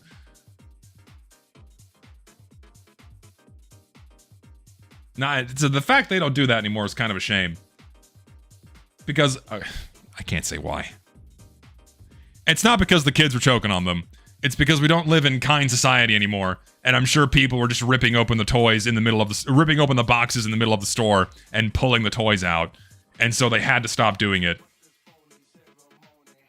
That's my guess. We don't live in kind society anymore. Anyway, the set is... oh, God, why? Wow, that's a bit much, wouldn't you say? Yeah, that's a lot. That's a paint region if I've ever seen one. Jesus Christ. God damn, that's a lot. Yeah, I'm not a fan of that. If it wasn't paintable, I'd give that a pass, but Jesus fuck, that is it's just a lot. Paint these back. Of course, like, oh yeah, here. Naturally, what they're not showing you, they're not showing you the more intense colors, which is what people would gravitate towards. They're like, here, like we have, like they try to sneak this under your eye, like under your nose, right? It's like, oh no, don't worry, the paint region's fine. It's totally tame when we use the neutral colors, but no one's gonna use that. They're gonna use pink and green and purple. Like, no, fuck off. Paint regions like that are not necessary. Don't do that shit. I will look at the war paints in game because it's better to look at the war paints in game. Okay, so Sniper is just a cowboy now. Yay! Everyone's favorite meme is now immortalized in the game. Yay! Another meme loadout. All right, fuck me. The guy who said earlier, do we need this? No, we don't. We don't need this. We don't need this shit. Sniper is just a cowboy now for some reason. Cool. Memes. I love memes in my game. Awesome. Fantastic. Also, this person is a scammer. Isn't that wonderful? Yeah, a scammer's items were added into the game. Fantastic. Isn't that fucking lovely? Oh yeah, I forgot of one. Now I guess now is a good moment to go over that. Let me pull that up. As I bookmarked this. I marketed this. Yeah, so few things. Something interesting, okay? Remember the low profile collection? Remember the low profile collection? That was gonna be the community update this year. Yeah, only one thing was added from that. Massive Bomb had absolutely nothing accepted other than just one thing, which I find really funny. And that's entirely their fault. It's entirely their fault. Because they didn't put that shit out in time. It kept getting delayed. If you wanted the maximum chance of getting content from that update added, that content pack added, you needed to have put that shit out like a month earlier. And then when they put it out, they had no publicity. They had a YouTube video, which was showing off one of the maps, but not the entire update as a whole, like the content pack as a whole, which is really funny to me. So you guys kind of did that to yourself with this one. You fucked up. I fought the Emporium and the Emporium won. Well, not in this house. Not in this house. But what I do find funny is that, once again, the Emporium's reign continues with hilarity ensuing with hypocrites having their content added into the game. So the person that made this sniper set is quite a hilarious character, because here they are bitching and moaning about things I've said in the past. You know, oh, by the way, here are these, but don't worry, we won't, don't ban him. I won't be banned. Would I be detrimental to a public project's image? And then this is a leader of the offshore project saying, well, why didn't you bring this to me earlier? And then I was subsequently banned from offshore. And here's the proof of this person sending them screenshots. And so, they had to kick me. Moreover, no, sorry, this is in reference to this guy. This is another workshopper that had some funny names in his inventory, like Racist Bat, Retard Strength, Sneed's Bleed and Seed. This creator right here sent these to another project leader and got them kicked, got them banned from the project for having some no-no names. Hello, I was recently notified that you have multiple items in your Steam inventory renamed to examples of bigotry. Oh, bigotry, retard strength, sexist kukri, transphobic bottle. Oh, so horrible. You making these edgy jokes. You can't make items for this project anymore. Goodbye, be gone. This in no way reflects any personal vendetta against you. This is an act purely based around the optics surrounding the project. Well, allow me to improve your optics a little bit with these circles here. Yeah, so this individual here, by the name of Bree, also goes by Audrey, has a history of also dropping some no-no words as early as 2020. We have the soft A. We have the soft A. You can't go too hard on these people. Can't go too hard on them, but then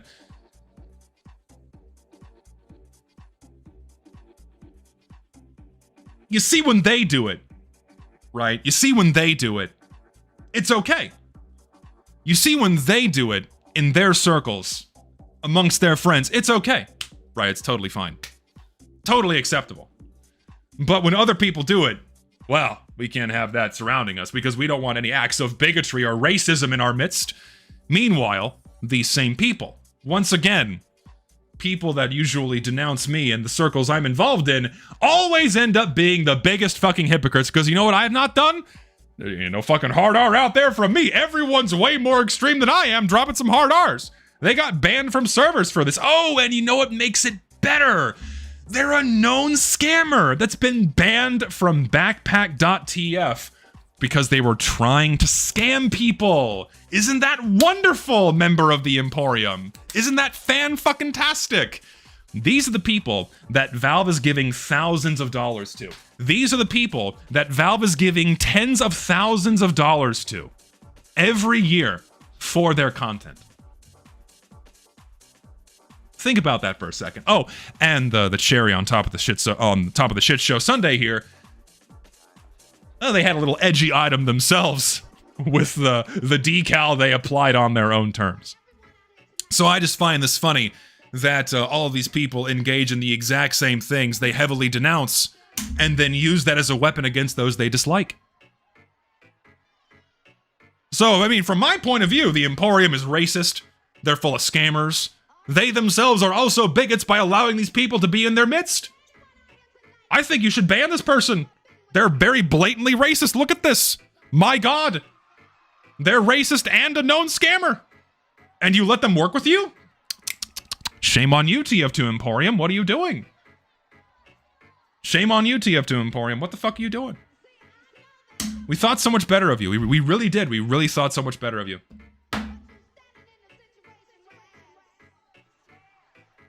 You don't get it. It was the past. They've changed. Ah, yes. They grant them that courtesy and literally no one else. We hate bigots, but we love dropping the hard R. We hate bigots, but we have a swastika objector. And also they're a scammer. I just find that level of hypocrisy quite hilarious. Person who made these items, by the way. So, good job, Valve. Tack on another asshole into your midst that you're giving tens of thousands of dollars to. Quite the charm. Quite the lovely thing. You love to see it. I hate the sniper set, by the way. It doesn't need to be in the game. Inglorious Patriot.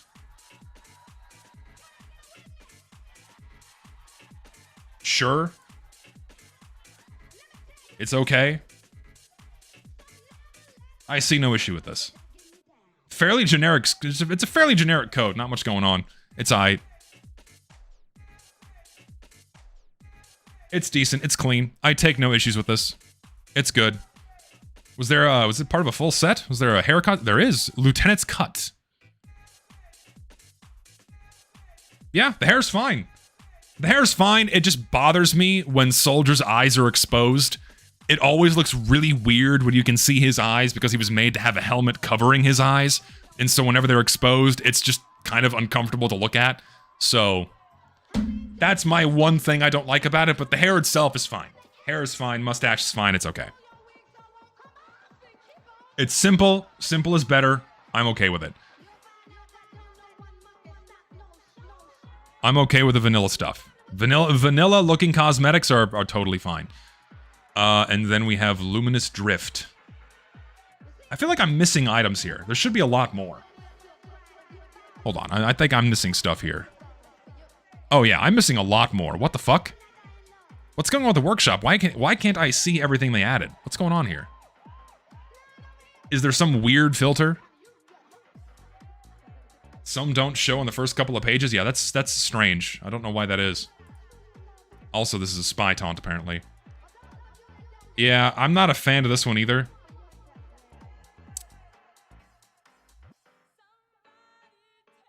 Yeah, I'm not a fan of this one. I explained why I don't like this one on stream. Just, the way it's animated, it's not really a taunt either. It's like, oh, it's a big question mark. It's just, ugh. Yeah, and he mimics the other class's voices, which is fine, whatever. I'm not super offended by it. It's whatever. It's another taunt on the pile. I really can't be brought to care. I cannot be brought to give a shit anymore about taunts being put in this game.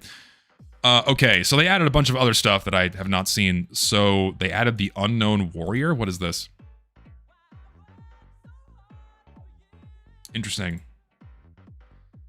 Head replacement for Pyro. Not bad. It's kind of dark, though.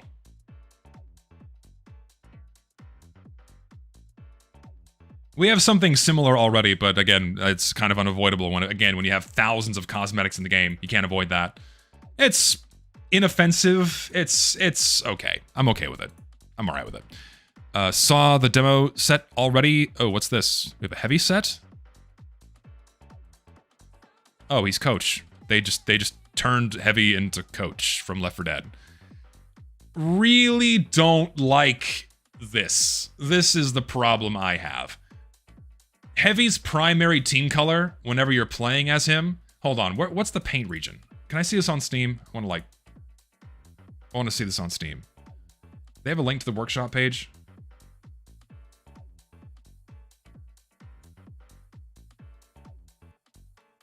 There it is. Okay, it doesn't seem to be paintable, which is fine.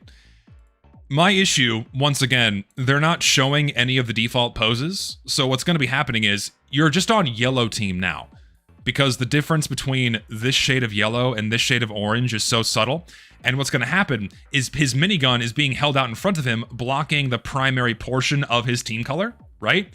And so in most of his default poses, you're not going to be able to tell what team he's on, because Heavy's default color placement for red and blue is on his sleeves. And they just removed all of it. But of course, they have the second style, which no one's going to use. This is not okay. Do not do this for your color placement. Never replace where default color is expected to be. Don't do this. Because it's good. It hurts gameplay readability. Do not do this. And of course, yeah, they omit all default poses because they don't want you to notice that.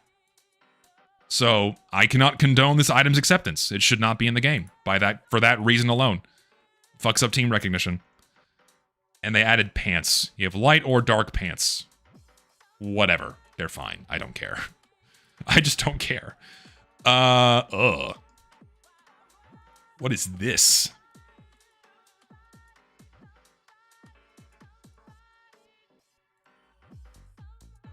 I've seen this before. The coat is fine.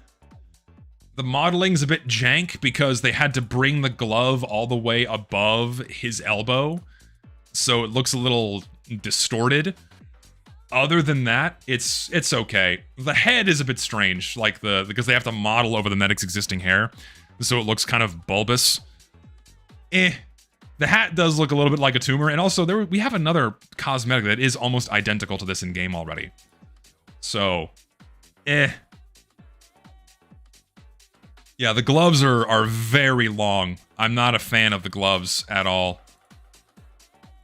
And the way they're modeled. Ugh, you can see where it models over where the existing glove ends, and you have this clippy looking seam. It does not look good at all. You could have just left the normal gloves on there, and that would have been totally fine. You didn't need to have it go all the way above the elbow. Other than that, the coat is fine. It's relatively inoffensive. Pretty much everything added peaks at meh. And that's the thing, man. Didn't used to be this way. Because getting cosmetics kind of used to be a special thing. But now when they dump, 60 of them into the game every year, or more, what's the point? What's the fucking point? Update so good it crashes the game because of outdated boat. Yeah, I saw that. There's it was on one of the maps they added was from 2009 and it had an old boat prop on it, and whenever the map loads, it crashes the game in some specific instance. But apparently it's been fixed, so okay. Medic set is mid. It's fine, whatever. I'm not crazy offended by it. Beachcomber's Brim Dead Wave Communicator. It's a straw hat. Fuck it, sure. whatever. It's fine. Yeah, multi-billion-dollar company with 300 employees, by the way, yeah. They couldn't be bothered to playtest anything or check it. But to be fair, how could have they fucking known? Right? How could have they fucking known it was going to do that? Given they would have had to have run that specific combination of steps to make it crash. So I can't really fault them too hard for that one. I can fault them for the matchmaking system breaking every time they push out an update, though. I mean, as far as the straw hat cosmetic goes, it's inoffensive. It's whatever. It's fine. I can't be mad at it. It's basic. Oh, did England score? Well, yeah. Hold on. FIFA check.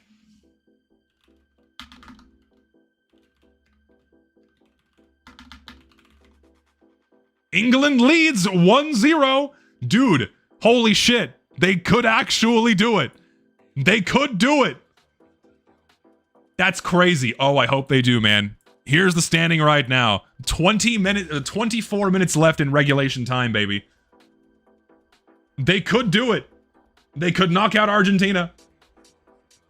That's what I'm hoping for. I'm hoping for it, man. We'll see. We'll see.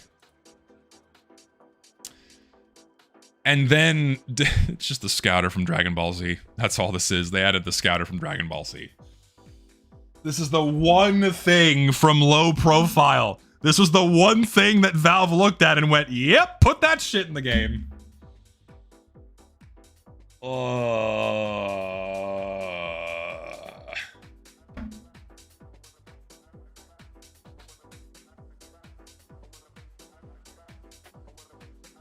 I'm so tired. I'm so fucking tired. And I think everyone else is too, man. I think everyone is already so fucking tired of just everything they put in this game because it's just none of it's special anymore. Who cares? It's another one on the pile. People are basically already using all the hats they want anyways. Just God. It's so dog shit. Alright, so we'll get to the war paints last because I care about those the most. Also, unusual effects, which are all broken, apparently. Awesome. Do I care about unusual effects? I kind of don't. I don't know if I can be bothered to look at them because we have like 1,000 unusual effects in the game now. I know we have the flowers one. I know we have another one that looks like another aurora. Why they add it's like a Christmas effect. I don't care. And also I missed a taunt apparently. Friendly fire. Pyro with a fire extinguisher.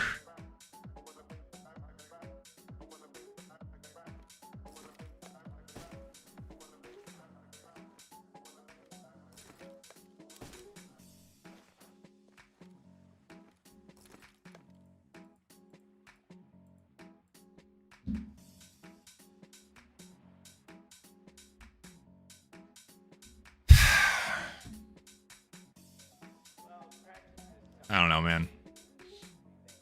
I don't know, man. I'm just... I would love if Valve actually did something with this game, man. I feel nothing. I'm numb. It's not because it's that bad. It's just because who cares? Who gives a shit? Who gives a shit about this fucking taunt? Who's gonna fucking buy it?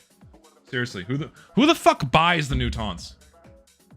I swear it's only traders that buy them so they can put unusual effects on them to like get a profit.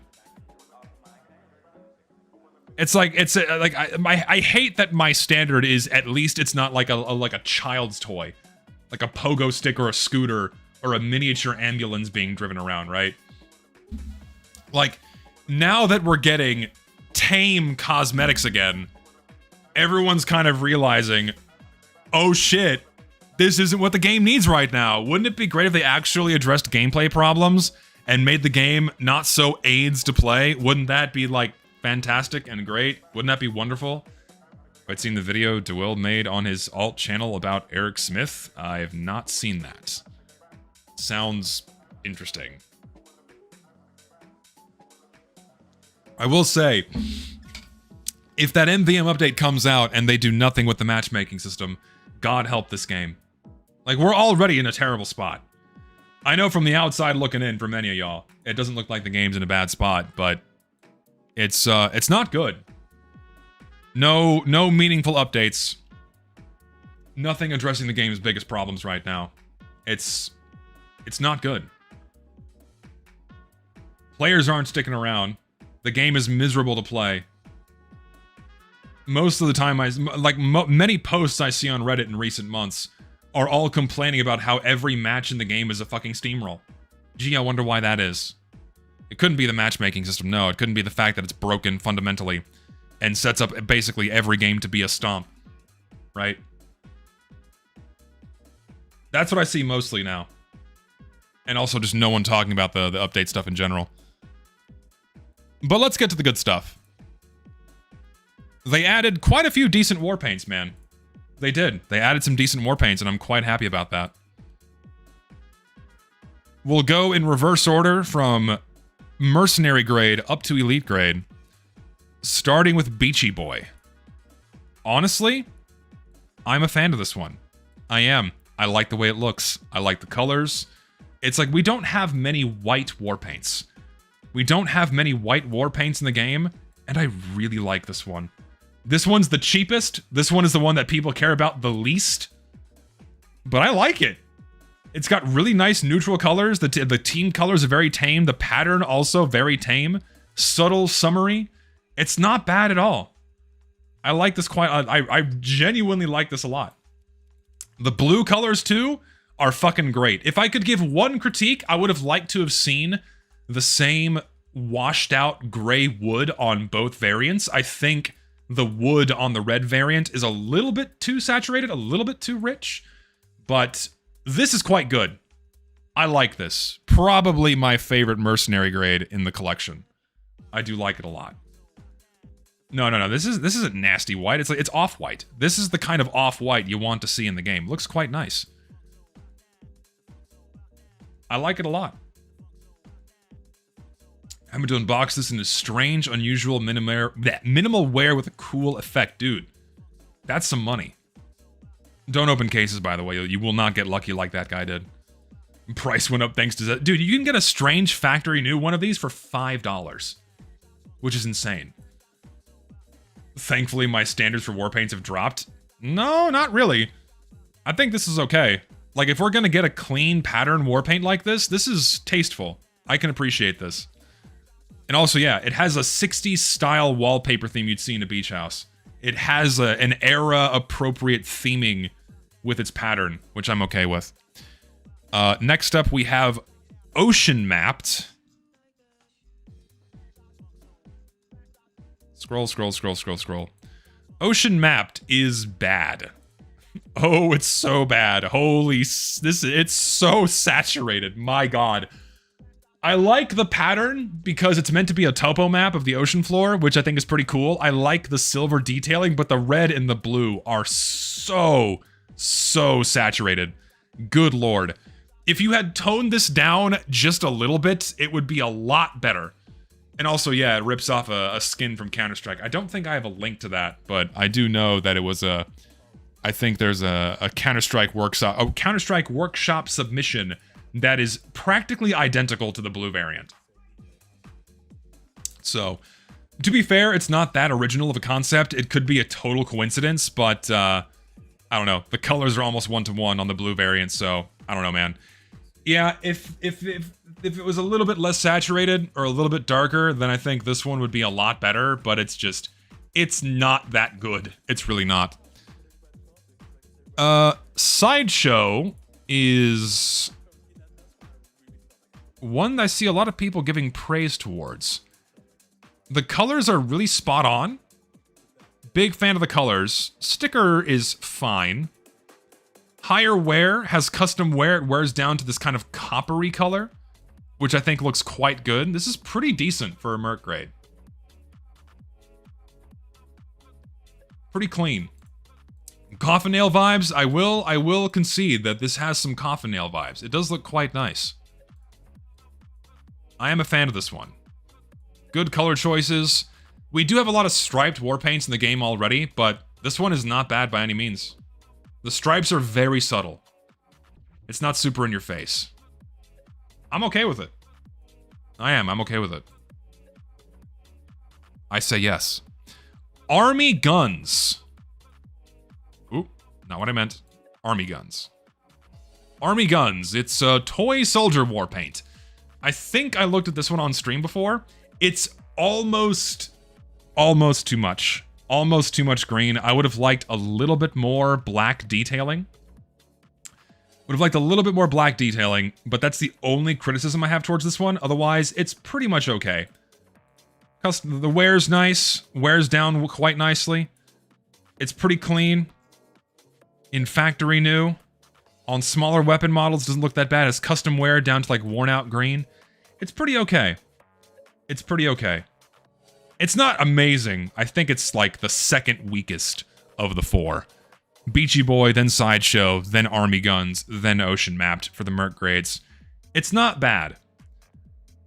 It is, if you're going to make a green war paint, it's right where it needs to be, where it's not ultra saturated, so it's not going to stick out like a sore thumb, and it looks kind of okay on both red and blue. But again, would have liked to have seen a little bit more of the black detailing just to break up the green a little bit more. It's fine. It's fine. Now we're on to the Commando grades. Dine Dasher. Dine Dasher. Funny play on words there. Dine Dasher. A lot of these war paints came from the Americana collection, which was advertised on Steam as a contest, right? There was the Americana War Paints contest, and they made a collection out of the winners, and this is one of them. Pretty good.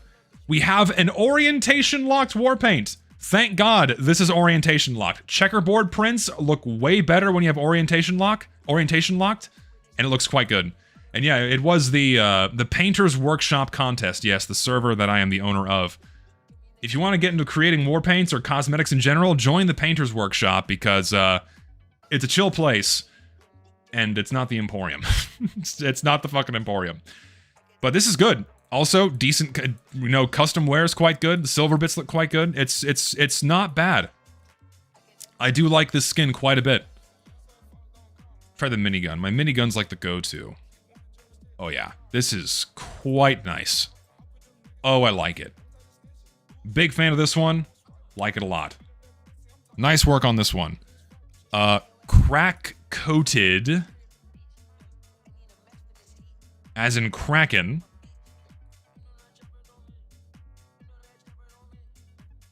It's okay. The color choices are good. On this weapon model, it looks like just, you know, team-colored camo, which is not bad at all. Put on a black box. Oh, there's a lot more wood than I was expecting on this one. Yeah, it's fine. They made a camo pattern out of tentacles, which is, you know, it's not bad. Looks pretty good. The only thing I don't like about it is the color choice. I don't like the clash of the blue was not so bad, but the clashing of the brown and the red here, it just doesn't look that good with the color choice. The camo texture is fine. I don't like that it's shiny. It doesn't need to be shiny. If it was flat, if it was a matte finish, I think it'd be a bit better. Yeah, the blue is good. Blue is washed out enough. The red is definitely a bit too saturated. I do agree. Desaturating that a little bit would have gone a long way. Yeah, blue's good. Red, desat a bit. Definitely the weakest of the Commando grades, because my favorite skin in this collection is fucking Sandwich Diner. The name leaves a little something to be desired, but holy shit, I love this skin. Red, white, and blue, immaculate color choices. I love the star pattern. I fucking adore this skin. This is probably one of the best war paints we've received ever. It's so good, man. I love this thing a lot. Tornado warning. Awesome. Just what I like to see. I need to, like, make sure that's not close to my house. Hold on.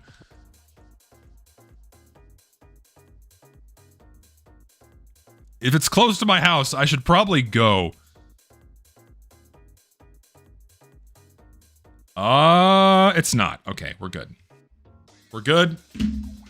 It's to the north of me, but it still triggered the warning. We're fine. Anyway, Sandwich Diner. I fucking love this skin. It looks so good. My God. It looks good on fucking everything. Love the red, white, and blue. And dude, like even on the fucking shortstop. Shortstop video coming soon. Oh, it looks so good. Love the colors. Love the patterns. Has the 60s vibe. The color choices are immaculate. The red, white, and blue, all perfect shades and levels of saturation that fit into TF2 beautifully. If we're gonna get skins, more like this, please. Best one in the collection by far. Fucking love it. I want one. I do. I really want one. But it would go against my principles to buy one. I want one. Taxi Cabbed is the first assassin grade. Taxi Cabbed. It's very yellow, obviously. Meant to be a taxi cab, I think it's okay. Good they have orientation lock on the checkerboard. My only critique is that the yellow leans just a smidge too close to green. It should be a little bit closer to red, so it's a bit warmer, and then desaturate it by just a hair. It's a little bit intense. It's a little bit intense. If it was a little less flashy, a little less bright, fucking 10 out of 10. Just a little too bright. Just a hair. But I'm still okay with it. And the custom and the wear, it wears down. A lot of these have custom wear, which looks really good, by the way. Fantastic. Storage War. Storage War. This one is okay. I'm not a fan of the corrugated metal, like the side of the metal storage container. Love the colors. All the color choices are really good. Like the sticker. Like the sticker. I think there's a random sticker, or a rare sticker. There it is. I like the rare sticker. The little hazard hand. I do like that a lot. Stripe colors are good. Tertiary is good. I just think the weakest part of this skin is this texture here. Not a fan of the ripples. The custom wear is very nice. Wears down to like kind of a rusty, oily color. I do like that quite a bit. Like oil or like mud splatters on here instead of blood. Like that detail as well. It's a good skin. It is a good skin. Also, why does it look so freaking shiny? I don't know why this is so shiny, but it is. It's a good skin. And now on to the elite grade. Team Union. That is not the Warpaint list. Team Union. Union. This one is fine. You have, I think, yeah, you have randomized wood color. It looks better when the wood is darker. I don't know why they just didn't opt to go with one color. I think the brighter shades of the wood don't look nearly as good with this. If it was only a darker shade of walnut, you know, more akin to the Gentleman's Collection, they just should have stuck with that and left it there. So if you get unlucky and get the brighter shade of wood, doesn't look nearly as good. A lot of people are calling this like, oh, it's Top Shelf Mark II. It has the same regal, clean feel to it. But putting it, say, on the minigun, it's just okay. What if I made this the elite grade? I think I would have chose something different for elite grade. It's not that great. It's fine.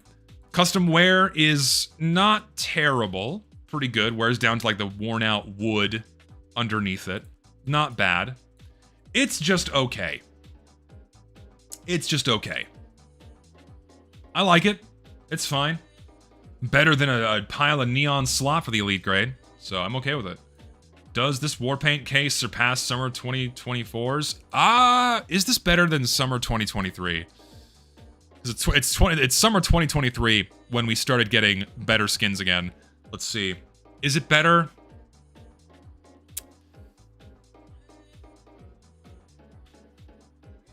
Let me compare, hold on.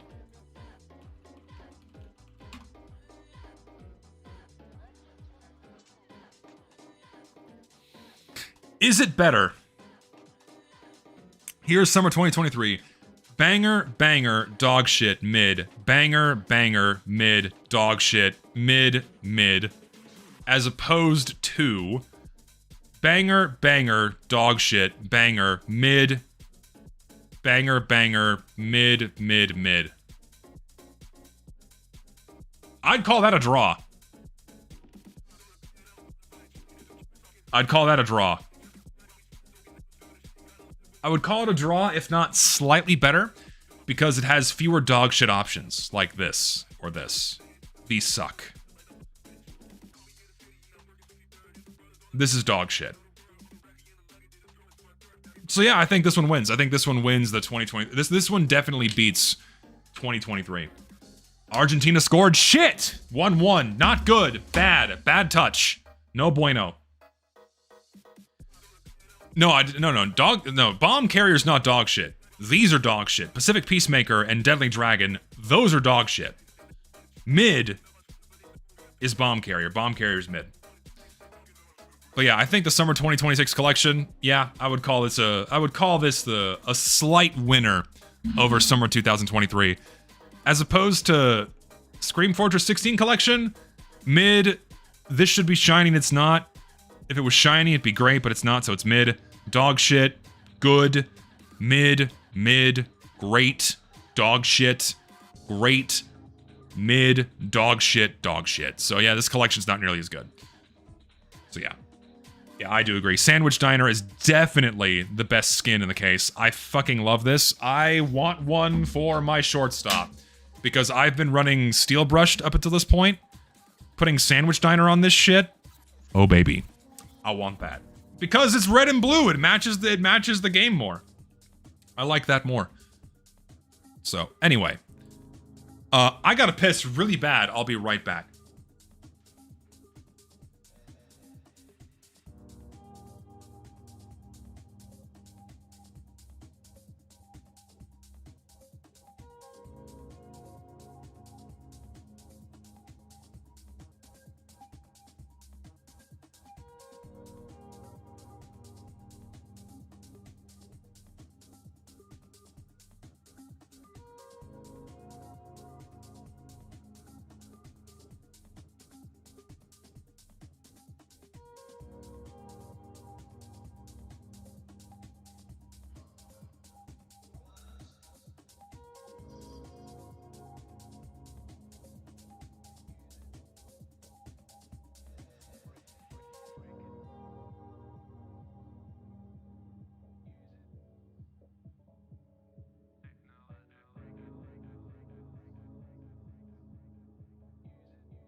Echo, what are you doing?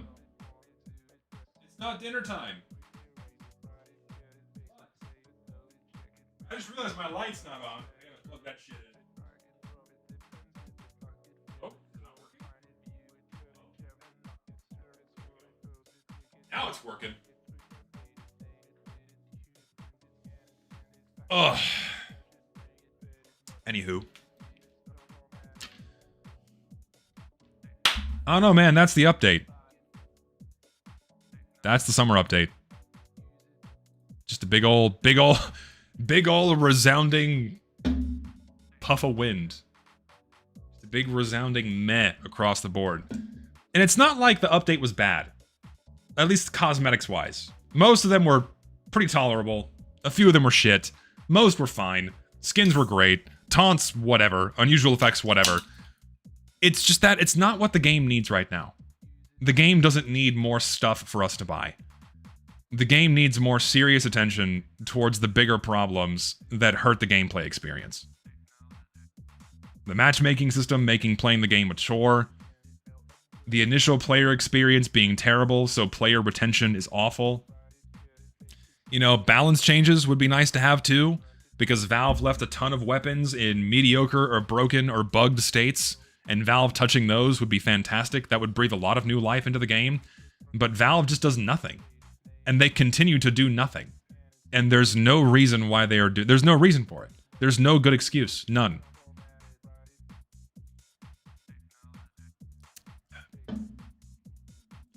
So yeah, as a result, the update was received with a big, fat, resounding meh. That's it.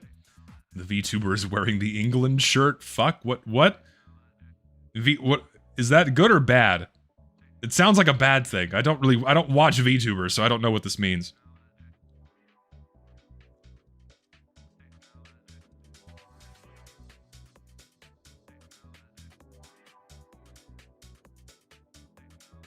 I'm hoping England wins. I hope they do. Nah, bro, you're totally wrong. The game needs more hats that already look like what we have in game. Barely working maps, awful looking unusuals and taunts. Yeah, the game needs these things insofar as it continues making Valve money, right?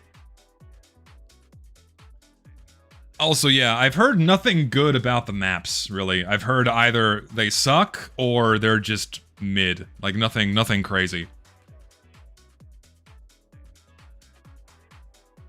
And yeah, they added another map from 2009 only because I think it was the same guy that made Harp. No, not Harp. Sorry, the payload map. Cashworks. It was the same guy that made Cashworks. And so, for whatever reason, they go back to that creator's library of maps and then add another ancient map. It's like, why would they do that? They did add Shorelight. They did add this map. Okay, I will acknowledge this.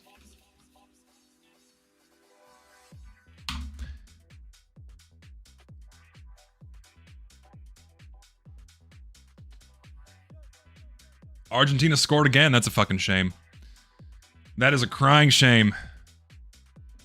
Oh. Well. I would have liked to look at the map, but, yeah, tale as old as time.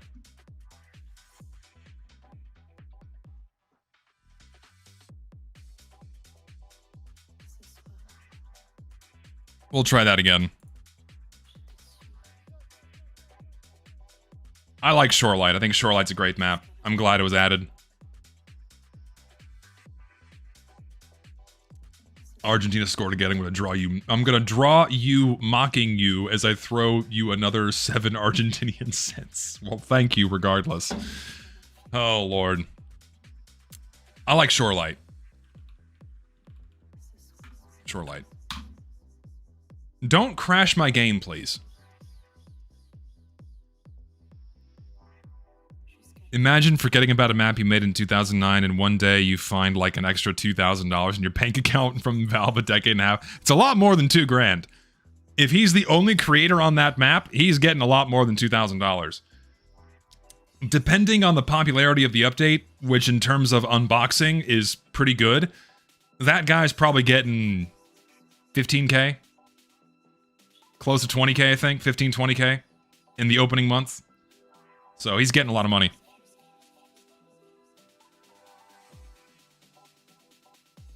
Yeah, there's a lot of money in TF2 items, even still.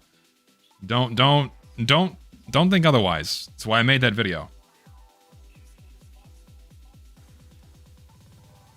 I am happy this was added. I like this map. I'm a fan of it. I think the map plays good. I've played on this one a lot already. I am a fan.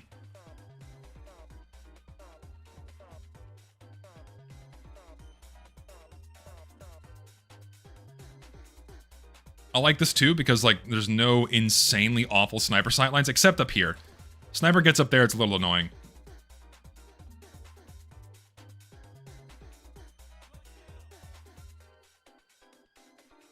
Like, visually, if we're gonna get beach maps, this is pretty fucking good, in my opinion.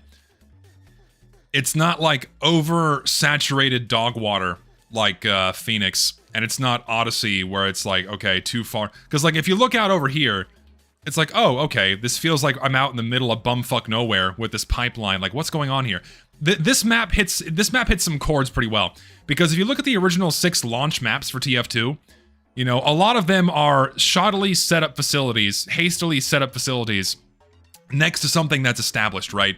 Generally, blue is the facility that's already been set up, and red is something that's like very hastily constructed, and they're kind of going at it. And so whenever you're looking around a map, you have this air of like, okay, what the fuck's going on here? So like you look out in the background, it's like, what's this pipeline for? Why are we fighting over this? Like, what's the deal here? Like, what's What are red and blue doing out here, right? In the middle of bumfuck nowhere. You have like this factory. You have some shit back there, right? There's something, and also like more facilities back here. I like that a lot. It nails that vibe quite well. And then when it comes down to the building geometry, most of these buildings here, aside from this and this, they use desaturated colors. So like when you taunt, you know, the contrast between the default player model colors and the wall textures stands out quite well. So readability is very good. You're not going to blend in with the background like on, say, Embargo, which is a very important thing to do. And then in general, like the props, nothing too crazy. Like the only, I would say, tacky thing this map does is you have the beach stuff out here. Like if you're going to twist my arm and say like, okay, oh, this is like cheesy, shitty summer dog shit. You know, these, they don't really need to be here, but I like how they employed them in that they act as some kind of cover so you can kind of push out this way and have a flank, which I like quite a bit. You know, the centerpiece being the lighthouse also looks quite good. Fan of that as well. This map's just well made. The map's well made. I think it plays really well. Playing around this area on the point is super fun. Flanking around here is also super fun. Not a lot of action happens down here, I find. A lot of people forget this flank exists, and you just go all the way around to the other side of the point. There is one issue, like sentries can be pretty oppressive if you nestle them either here or over here, but you have pretty good sight lines on either angle from different parts of the map that make it easy to take down. And then you have this spot up here. If one team is pushing pretty hard into the other, then a sniper can camp out up here and have full domain, like around here. This is pretty oppressive, but it could be worse. I'm just glad we didn't get Phonyland, man. Phonyland is AIDS. Phonyland is so fucking bad. I'm glad we got a map like this. I also like this here, where a little bit of verticality goes a long way. Where if you want big open areas, not a lot of maps do this, we're like, okay, this is still all open sky, there's no walking into a building. You can just raise the land a little bit. This breaks up sight lines beautifully, which is really important, I think, for a lot of flat open maps like King of the Hill. More mappers need to do this because it makes maps a lot more interesting, and it doesn't punish a player for going into a large open area. And there's not so much high ground either. There's like a very limited amount of high ground that's split right down the middle that makes contesting this area pretty interesting too. And because this walkway is so narrow, and because up here, right, up here is very small, it's not super difficult to like come up this way from your own spawn and reclaim this and attack people that are trying to defend this upper area. The map is just really good. I know I'm glazing the fuck out of it. I know I am, but this one will go on my servers because I think this map is great. Glad it was added.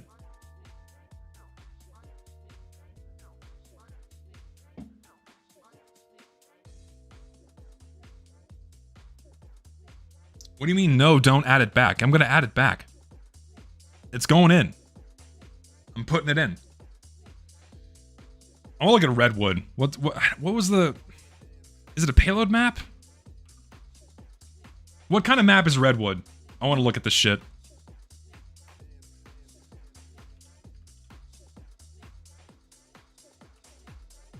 Redwood.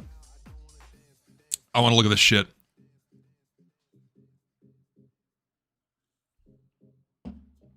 I want to have a look.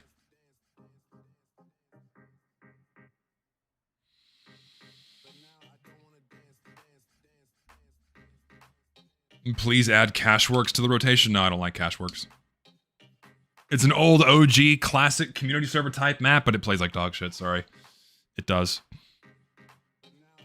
I'll take a look at Mojave too. I've not seen it. I'll look at Mojave next. Yeah, so Redwood. Not seen this map yet, so I'm just giving my initial impressions. This spawn is pretty crazy. Whoa, this is strange. Okay, so I guess the map's gonna wrap around this way as you play more. Interesting. Whoa! Jesus. Wow. Okay, where do I go? Like, if you walk out this way. Okay, oh, Jesus, alright. This is interesting. Okay, so walk out of spawn immediately. You know, here's arrow. Okay, arrow, go this way. Alright. Where's the payload cart? Oh, it's here. Why is it behind the sign? Usually you want to be... Or is that the payload cart? Where's the payload cart? Is that it over there? It's here. How far away is it from your first spawn? Because normally when you're making a payload map, the payload tracks are like your natural guide point to tell you where to go when you first leave spawn. Right? So, what the fuck? Hold on. Let me look here. Let me look. Going all the way back here. Okay, so these are the tracks. And so here's A point. Alright, let's go from the very beginning. Should have picked blue team, but whatever. Let's go from the very beginning. Okay, so we spawn out here. Okay, so decent high ground out here. Is this a spawn? That's strange. Okay, so pretty vacuous area over here. Oh, what? Whoa, what is the fucking... Hold on, I need like no clip.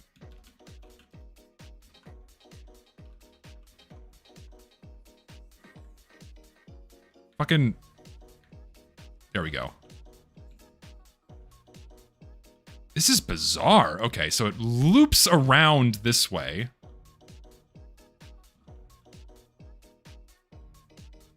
All right, okay, so one thing I'm getting irritated by is that it's just a bunch of redwood. What the fuck? Hold on. That's... I know these are zip lines. Okay. I can go back and forth on these. Interesting. Is it just one? Is it... Do I have to hit spacebar? Okay. Interesting. So if we're gonna get ladders in TF2, we have ladders in the game now. Do you take damage from that? Or am I retarded? Okay, no you don't. I'm stupid. Okay, so let's look at the cart. Actually, let me change teams.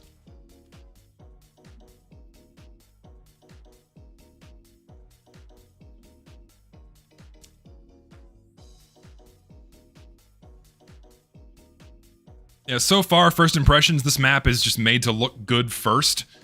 I just can feel that this doesn't play well. Also, how is any of this intuitive?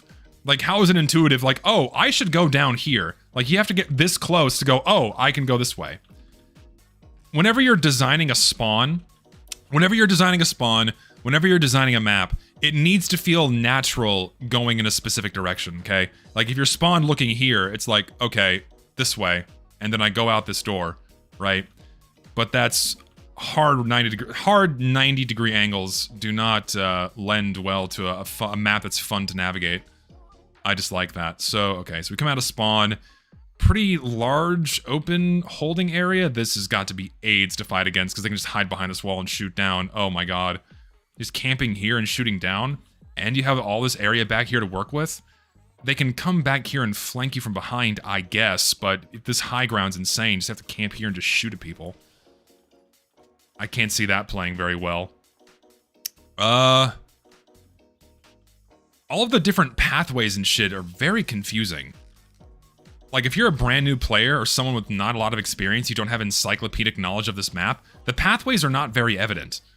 Because if you look at any other map, older maps especially, where you're supposed to go is pretty self-evident. The maps will naturally guide you where you need to go. Like, if these tracks weren't here, it would be very, very confusing. You know, the way the map is set up, it's like this big open sprawl, and I guess it's because the tracks loop around the giant fucking tree. It's not linear. It's like a spiral. Which works in the case of, say, Upward, but that is way more constrained and narrow, and so it naturally guides players a bit better. Yeah, and the way it looks is, it's just a bunch of redwood trees. I feel like I'm in a fucking movie. It does not look like a TF2 map at all. Not a fan of that. Like, where's red and blue team? Like, this is red and blue team fighting. I feel like I'm in a slasher movie right now. This kind of sucks. Not a fan of that. The zip lines are cool, I guess. It's just a shame this gimmick was employed on a map that just doesn't look that good. Also, A cabin area? Okay. Alright, more high ground for red here. It's really big, too. This map is so fucking huge. It's so open. Also, good God, like...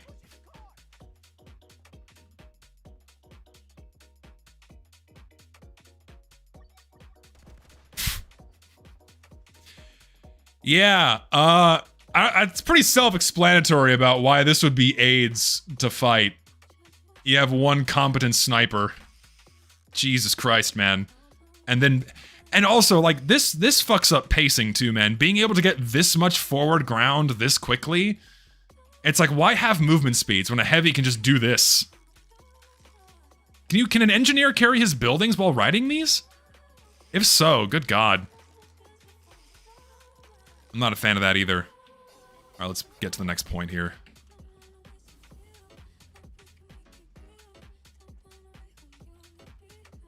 Does this map play well? I don't think it will. For those of you that have tried this map, does it play well? I don't think it will. I'd imagine it plays terribly. Yeah, it's really no surprise that it doesn't play well, because the layout is so big and sprawling and open. Verticality is not a bad thing, but when it's so hard to read where you should go and where you can stand, and like having 50 different pathways. Also, this is a spawn for some reason. Okay. So now I can go this way. Wonderful.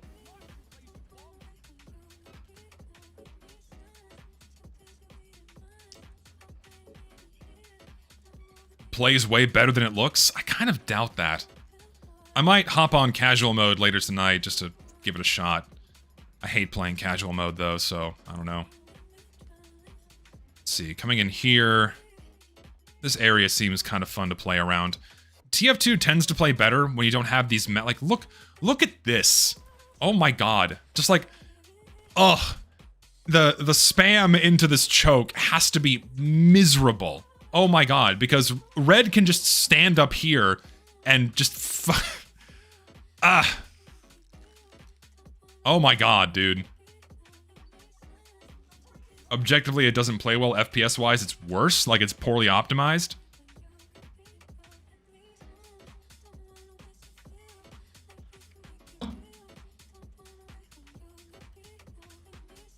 Is there rage bait in this map? Where?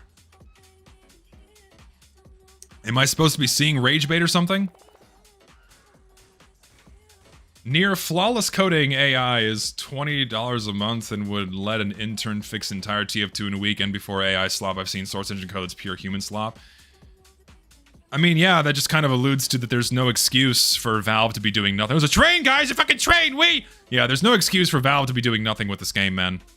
Also, this... Okay, it's just one loop. I was gonna say, if this shit spiraled up the tree, I would have a conniption fit. Cloak and Dagger doesn't drain when you're on the zipline. You can get free mobility with Cloak. Interesting. Not a fan of that. Get up here pretty quickly, at least. Yeah, and then... This building's nice to look at least.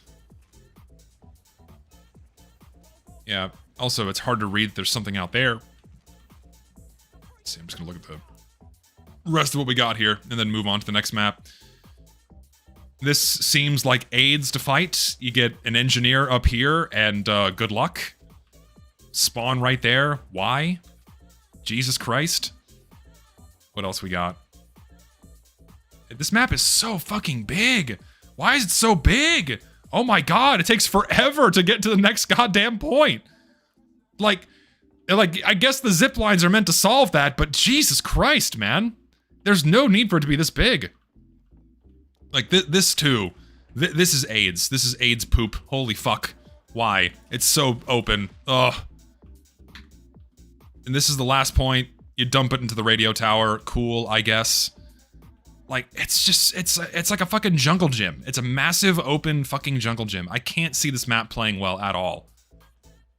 I really can't. Like, I hate that my baseline is, at least it's not Phonyland, right? At least it's not fucking Phonyland, whatever. Hey, Mr. Super Genius Pro Gamer Zesty, one question. Can I be a good spy with the Your Eternal Reward? Sure. The base mechanic of it's good. The only thing that sucks about it is the 35% faster cloak drain, so you're kind of forced to use the L'Étranger with it in order to be, like, even remotely able to move around a map. The old version was better. The rework it received was fucking unnecessary. Just revert it, honestly. Just revert it. Like, the faster cloak drain has no reason to be there.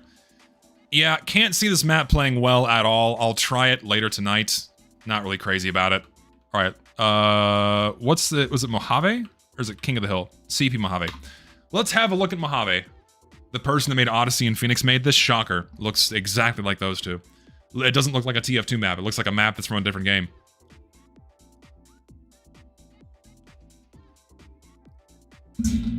This mapper hated snipers, anti-sniper design. They kind of failed on that front when I could point out several massive glaring sight lines that would be aids to push into. Yeah, Valve, you really need to stop adding content from the same people over and over again. It's resulting in maps that probably are not very fun to play on. Okay, initial impressions. Spawn is nice. Okay, so it's just simple attack defend. Sam, 4 deadlock ass map. Yes, sir. Deadlock ass map indeed. I don't even know why I'm, like, waiting here. No clip, please? Okay. Ooh. Oh, the lighting, dude. What the fuck? Why is the lighting like that? Jesus. There's like no reason for the lighting to be this saturated. Jesus fuck, man. Like, hold on. I want to get to like a dark area and see how this looks when I taunt. Yeah, it's pretty bad. The lighting has no business being this red. I've played on other versions of this map before. Why'd you change the lighting on it? The old lighting was totally fine. You didn't need to do this. Just put the lighting back. It was way better with the normal, like, brighter, arid lighting. Made visibility a lot better, and also people, like, the default red and blue are not gonna blend into the background here. This is not ideal for readability. I know they did this because, hey, you gotta make the screenshots look good, make the screenshots look good, so you can get upvotes on the workshop, what have you, but it's gonna detract from gameplay. They really shouldn't have done that. I can think of several angles and whatnot. Like this is the lighting you want. Nice and bright, I can see everything. Even on, like, older TF2 maps that are quote-unquote dark, they don't have this reddish... I don't even know what the fuck you call it. This reddish lighting, this reddish glow. Just, it's not good. The layout of the map is fine. I've played on this map before. It plays pretty well. The map plays reasonably well. It's not super huge and open. It's a decent attack-defend map. I'm okay with the addition of this one. It's just a shame that it's going to be lost in the pile of 130 other maps, and if you want to specifically play this one, good luck. It's a crying shame. I also think it's multi-stage. Pretty sure it's multi-stage, yeah. So, multi-stage... This area down here, like, this is the lighting we need. Yeah, it's a shame. Yeah, Argentina won. Sucks. It's never fun when the same teams win. When the same team wins over and over again, it sucks. Like, well, where's the fun in that when you already know who's gonna win? It sucks. There's no fun in watching a competition when the winner's already decided. Yeah, this area back here is cool. I like how it plays back here. The flanks are fun. The lighting in here is fine. Yeah. This map's okay. I'm glad it was added. Okay. What else was there? There was, Premuda?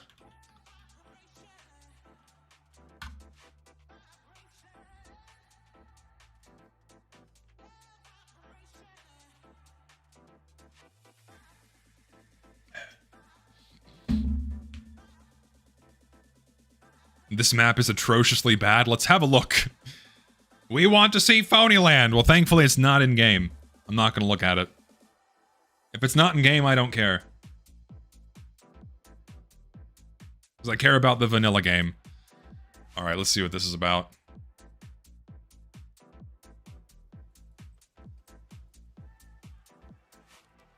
What the... I'm like, I was getting like flashbanged by a bunch of bright colors. What was that? Is it snowing? Why does it look like it's... What is going on? I know my game settings remove like the grapple hooks that should be hanging on. The skybox is so saturated. What the fuck? Why is it so bright? My god, look at this. Look at that. Oh my, it like hurts to look at. Your skybox should not be like, your skybox should not be brighter than the map itself. Look at this. This is awful. Look at this boat. Hold on, let's have a look at this. Oh, dude, you can just go all the way out here? What? There's no reason. You should make this way smaller. This can't be good for performance. My god. Like, this is insane. There's no reason for it to be that bright. My god. Okay, let's venture forth here. This is so cheesy. My god. I gotta... This screams community server map. It really does. It screams community server map. Really not something that should have been put in a TF2. Is it multi-stage? It is multi-stage. Oh boy. Whatever you do, don't go to Camp Saxton. After this, it will hard crash your game. Will it? Let's find out. Yeah, just very, very bright. Like, this is the best part, because that's a TF2 asset back there. Yeah, also, I don't like the rain. The rain just does not look good on maps. Also, CL_show. I feel myself jittering.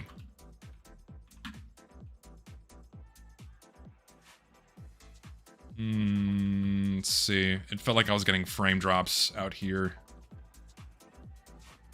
Yeah, I'm getting pretty bad frame drops. I can't imagine how much worse it gets when there's 23 other people.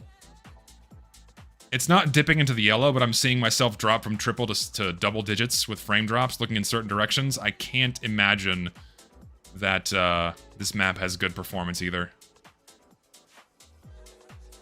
I walk on the ground.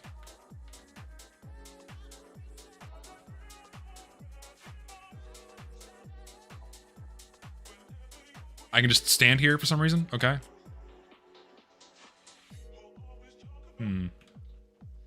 Yeah, map sucks. This is definitely not some... What is this flank? This is insane. Oh my god. You can just bypass the entire map by going this way. What? For what purpose? Okay, sure. Why not? Fuck it. They had to fix an issue with Premuta where teleporters could be built in first blue spawn. It led to enemy spies being able to get inside spawn. Oh my god. Yeah, Valve obviously doesn't playtest things anymore. Ugh. Okay, let's go to Camp Saxton. Map Saxton. Camp Saxton! Yay! It's the non-Halloween version of a map we already got for Halloween. Will my game crash? Let's find out. Yeah, it's Koth Slasher is the Halloween version of this one.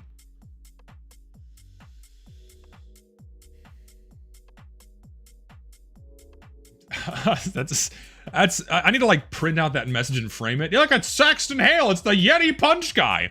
That's what he is. He's a mascot. Like, Saxton Hale is no more than a mascot to sell you shit. Flank is insane because the choke is so bad that makes it a masochist blush.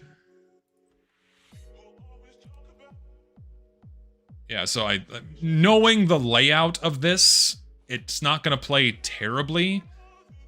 But again, kind of going into like full sat red-blue walls doesn't look very good. Then coming out here, like this initial staging area, there's no reason for it to have 2 layers like this. It's way too big.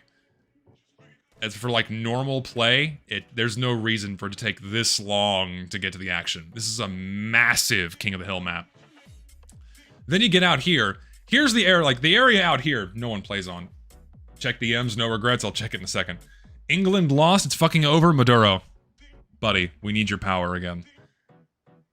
Torred uploaded a video defending skill-based matchmaking in TF2. Also, Redwood's rage bait was a sign saying trespassers will be violated. How's that rage bait? Explain to me how that's on rage bait. That's also like not. It's a TF2 asset, is it not? Anyway, welcome to the part of the map that no one touches. No one comes over here because all the action's around there. Like, we have another Sweden situation where half the map never goes touched because everyone's playing around where the fucking capture point is. So most of the action's over here. And this area plays well enough. It's just the map is too fucking big.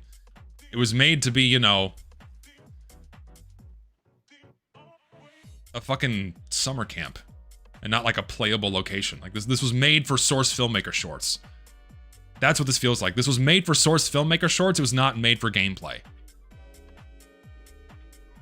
Like, this is made for memes and screenshots. It's not made for actually playing TF2. That's what a lot of these maps feel like. A lot of these maps feel like they were made for Source Filmmaker animations. And not for the actual gameplay. And this whole giant area back here that no one touches is kind of evidence of that. Yeah, I went to summer camp like twice as a kid. I fucking hated it. Because I didn't like being away from home. I missed my mommy. And so I, didn't go to summer camp that often, because it fucking sucked. Also, I was a fat kid, and fat kids in summer do not mix. So I preferred staying inside and playing video games. Which is what I did. You can see the wonderful, beautiful young man that turned me into all these years later. Yeah, not big on Camp Saxton. Halloween has the funny spells, and you go to hell in the campfire here, but beyond that, it's just, whatever. It's gonna be dead. No, Saxon Hale was not originally an OC. It first, Saxon Hale first appeared in the Sniper vs. Spy update, I think. In one of the splash pages or comics advertising the new weapons to you. Because the idea is that the thing, or it was for the Force of Nature, I think? No, I think it was the Scout update. I don't remember what update it was exactly. But Saxon Hale first appeared in what looked like a newspaper advertisement to sell you the new weapons. And that's what Saxon Hale has been since day one, is a mascot to sell you shit. And funny enough, he's been turned into this mascot to sell you more shit by the community. Valve is a fucking genius. Was it Girardi? So it was the Sniper vs. Spy update. I just couldn't remember. But yeah, there you go. Camp Saxon. Was there another map, or is that all of them? Was that all of them? Or is there one more map I'm missing? I think I'm missing one. Is it Dryfield? Ah, yes, the Mercs go to a summer camp. This is the right setting. Yeah, map Dryfield.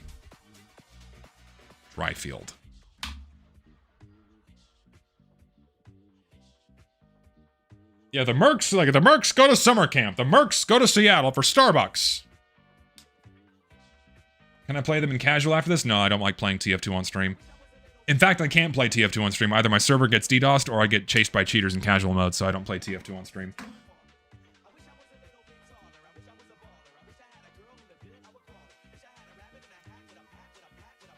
Yeah, it's a lot of King of the Hill maps.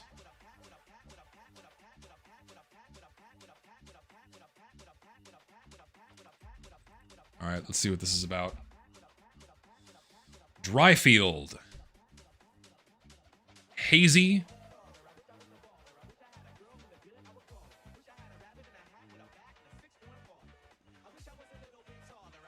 Okay. So far, it's... interesting layout. Okay, not too bad. Ooh. Oh. Oh, Jesus Christ, what the fuck? Hang on. What was that? What the fuck was this? Hold on, let me like... Why is this so open? I forgot how open this was. I've played on this map before. Yeah. Oh, God. You get someone up here. Fuck me, man. Yeah, this map is... It plays well on this half. It does not play well... Or rather, I should say, it plays well in these areas, but, like, out here... AIDS poop. No one plays out here either. They all immediately hook around or opt for this flank because it takes them to the... like, there's no reason to go over here. Like, no one flanks this way except the occasional spy. There's no purpose for it. Like, oh, we can go scout all the way over here and flank from behind them. But, like, why would you ever do that when you can get to the action faster by just going this way and cutting across this way and go like, oh, I'm up here now. And now I have high ground. And now I can go this way and, oh, I get the drop on them. And now I'm on their side. Why would you ever go the other way? I don't care anymore.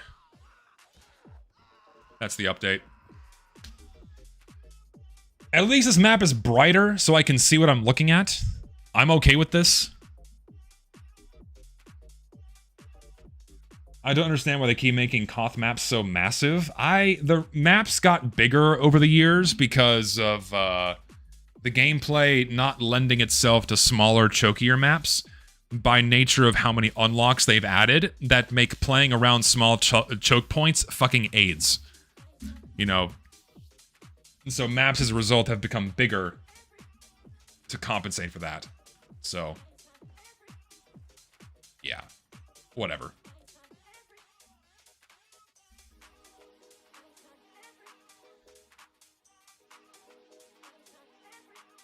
Oh no, that's it. That's everything.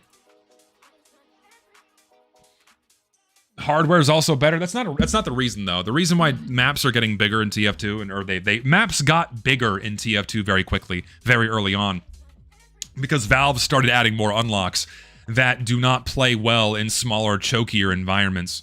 For example, they added things that vomited out more projectiles, like the Scottish Resistance. They added things like the Wrangler, which made pushing into sentries infinitely more difficult and shutting down chokes much easier. What else? Things like, I don't know, and just, yeah, short circuit's also a problem, and, yeah, lots of things they've done and tweaked with the game over the years made it not so fun to play on chokier maps. And so maps have just been getting bigger and bigger and bigger. So, aren't the overload of unusual effects and cosmetics the ones bloating the fuck out of TF2, though? I think a lot of the size of TF2 comes from unusual effects and maps, because the map files are not compressed in such a way where they take up less space. Oh yeah, someone said check DMs. I will do that, because apparently someone sent me something funny. What did they send me? There you are. What is this, dude? Okay, so we have two little doodles here. This is great. Here's the first funny doodle. Billions must flop, nothing ever happens. Beautiful. Beautiful.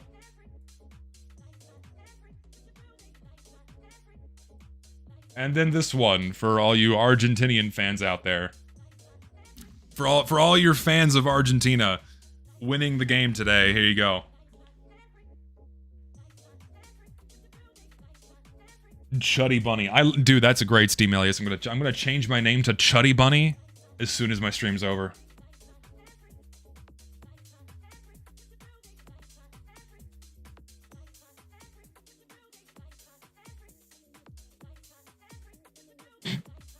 Not reading that on stream. But yeah, I don't know, man. That's kind of it. That's all I had planned for today, but we'll chill for a bit more before I sign off for the day. I am back. Two things before people start leaving out. Shortstop video will be out next month. Rain or shine, hell or high water. Shortstop video is coming out next month. I'm very excited about it. I'm very, very, very, very happy with the script I wrote for it. And now I just have to make it. Now I just have to make it. Very excited for it. Hopefully you guys will like it. I'm back. Stream schedule is resuming as normal. Wednesday, Friday, Saturday. As always, make sure you join the Discord linked in the description below so you know when I go live and what I'm doing because my schedule's posted in there. All that usual shit. Yeah, the shortstop video will be real. It's a bit of a gamble. Hopefully people like it because I'm doing things a little bit differently. I think it should be good. It's not just gonna be, oh look, here's the weapon, here's what it does. No, I'm not doing that shit. That's been done to death. Hopefully I'm doing, hopefully the twist I'm putting on it should be pretty good. What's there to say about the shortstop anyway? A lot. Actually, there's a lot to say about the shortstop because no one ever talks about the weapons and how they got bad. Especially the ones that started good. The ones that started good and ended up bad, no one really talks about that anymore. You have Fish's videos of like, oh, here's bad Weapon Academy, but that like just stops at the vanilla game. We're like, oh, hey, this weapon sucks. Here's why, and here's how you can use it. And it just kind of cuts off there. But there's so much more to be said with how Valve has handled game balance over the years. And this is probably one of several videos I want to make on that point. And it'll start with this one. So hopefully it'll be quite good. Also, got some fun stats in there, have some fun gameplay stuff in there. It should make for a decent video. It should be for a decent video. It's not like, no, this isn't going to be like a historical retelling of the weapon either. Am I going to make my own version of the TF2 Emporium where you can actually help people? Dude, I have that. TF2's the Painter's Workshop. Painter's Workshop is, oh, I forgot one thing. What? I forgot a little funny thing. Hold on, there's one little funny thing I forgot to look at. So, Painter's Workshop is the Discord I own. I'm not super active in there. Thank you to my moderators for like running that place in my stead because I'm not active in there whatsoever. So, Painter's Workshop. You want to make content for TF2, you want to get started, hop in there. I don't know if we have an active invite link. I don't think we do. Hopefully someone can correct me or confirm that we don't have an active invite link. I wish we did, so people interested in making items could more easily join. We do. Meatwad, can you send it to me so I can pin that shit? If you don't mind sending me that invite link so I can get people on board.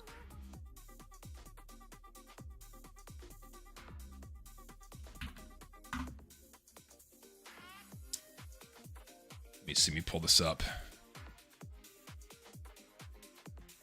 Where was it that long ago? Oh, here we go. It was, oh my god, it was that long ago. Holy shit. Here it is. Found it. So, cool thing happened with the summer update is that there was the Americana Collection contest that was held inside of the Painter's Workshop. And it was a contest to, you know, make war paints with the Americana theme, of which several were added in this update. It was fantastic. And then we can go to, like, here, where, and then both of these got put on the blog, so it had lots of exposure, lots of people saw this. And so, we had the Americana collection, where we had Sandwich Diner was added, Taxi Cab was added, Beachy Boy was added, Army Guns was added.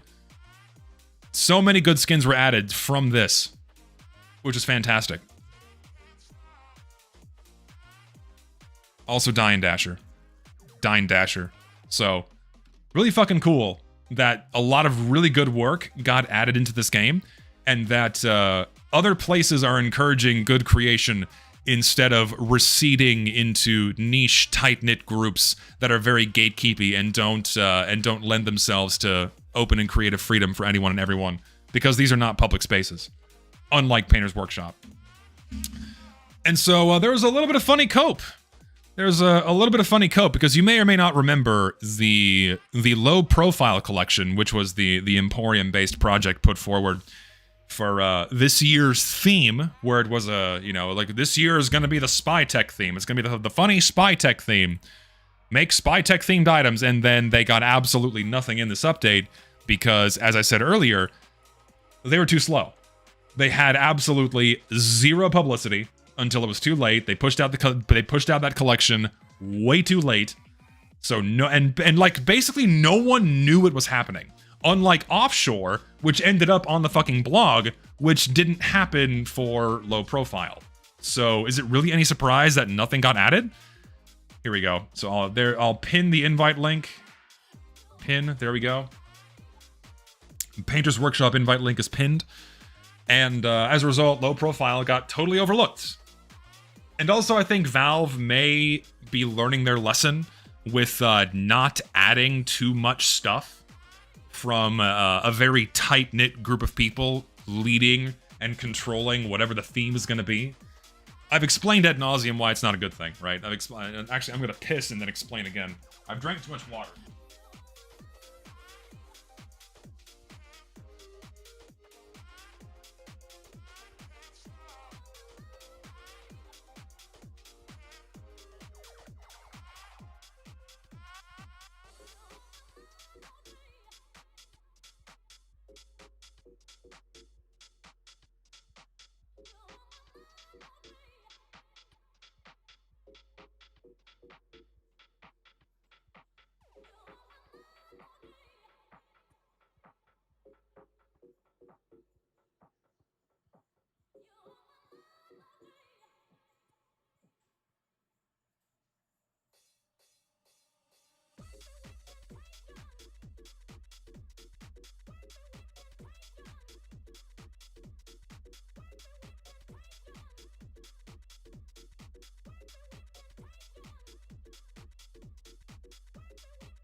Your breath stinks, dog. Say hello to this fat 14-year-old dachshund. Yes, you're fucking fat, dog. What am I gonna do with you?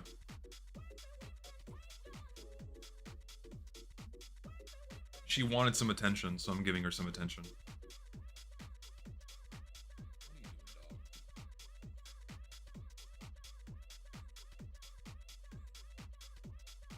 Down? Yeah, you want down. I'll put you down. She's so fat, my elbow pops as I bend it and put her down. Anyway, so on the topic of these community projects that a small group of people put out, you know, while these aren't publicly led by the TF2 Emporium, they involve a lot of the same people. There's a lot of crossover. There's no denying this. It's all the same people. They all know each other, so on and so forth. The reason why community projects were originally rejected by Valve is because they become a cool kids club. And when you have a cool kids club, you usually end up with people that are power hungry or trying to chase after the money for themselves. And the Invasion update of 2015 was a primo example of this, where the project leads put forth the theme, had a whole bunch of people come forward and make content for it, and then they tried to take the lion's share of the revenue for themselves. And that got leaked out. The people that contributed towards that project complained. Valve stepped in, said, you're not doing that, and rectified the issue. And that was the last time Valve ever accepted a theme put forth by the community officially, okay? That was in 2015. Fast forward to 2023 was when the fucking, the Brazil update got pushed. So, fast forward, you know, like 10 years later, almost, these same workshop circles start putting forth a community theme. And the idea is, okay, we have a community theme again. People can, you know, we're going to invite certain people to work on this with us, and we're going to make content for it, and then they're going to synchronize the release of all of this content as a hypothetical themed update for Team Fortress 2. And when you synchronize the release of these things all at the same time, and also push out trailers for it, and make a lot of flashy workshop pages for your items and whatnot, that generates a lot of publicity. And with publicity, brings a lot of people voting on these items and pushing them to the front pages on the workshop, increasing their visibility, therefore increasing the chances of Valve seeing them and then adding them into the game. And so, the Tropic Crisis update's what it was called back in 2023, right? Yeah, 23. 24? Whenever that was. that ended up being so successful because, oh shit, like 60% of the content added in that summer update was from the Tropic Crisis content pack, right? Also, 5 gift subs, memberships. They're not subs, they're not Twitch, but gift memberships. Thank you, Sam. It's very, very generous of you. Very, very kind of you. Thank you so much. Yeah, and that was so successful that, there was now a new working formula to effectively control and monopolize whose content gets in the game by effectively maximizing its visibility through these community-led themed updates. And so, the following year, we had Offshore. We had the Offshore project, and this one was presented to be public, where anyone could join. Not true, they banned people they don't like, because, once again, led by Emporium people or Emporium-adjacent people. And they once again put forth this community theme, and they made a whole content pack surrounding it, made a trailer for it, hyped it up a bunch. It got a bunch of visibility, had a bunch of YouTubers talking about it, which is exactly what you want. And as a result, a lot of the content got propelled to the upper pages in the workshop, and a bunch of content from that update got added because Eric Smith saw it, and they got put in the game, okay? And so there's this working formula where the typical player has effectively no control over what the theming is. You just kind of have to accept what this small cool kids club of creators puts forth as the theme. And if you don't like it, well, you're shit out of luck. Or if it doesn't fit TF2, well, you're shit out of luck. You just have to kind of stomach it because, well, that's what you're getting. You have no choice. And since that started happening, it put a sour taste in a lot of people's mouths, especially with Offshore last year. It felt very cheesy. It felt very kiddie. It felt like it was going to a goddamn theme park. A lot of people were not satisfied with all like the sharks and naval mines and a bunch of other random bullshit. People were not happy with that.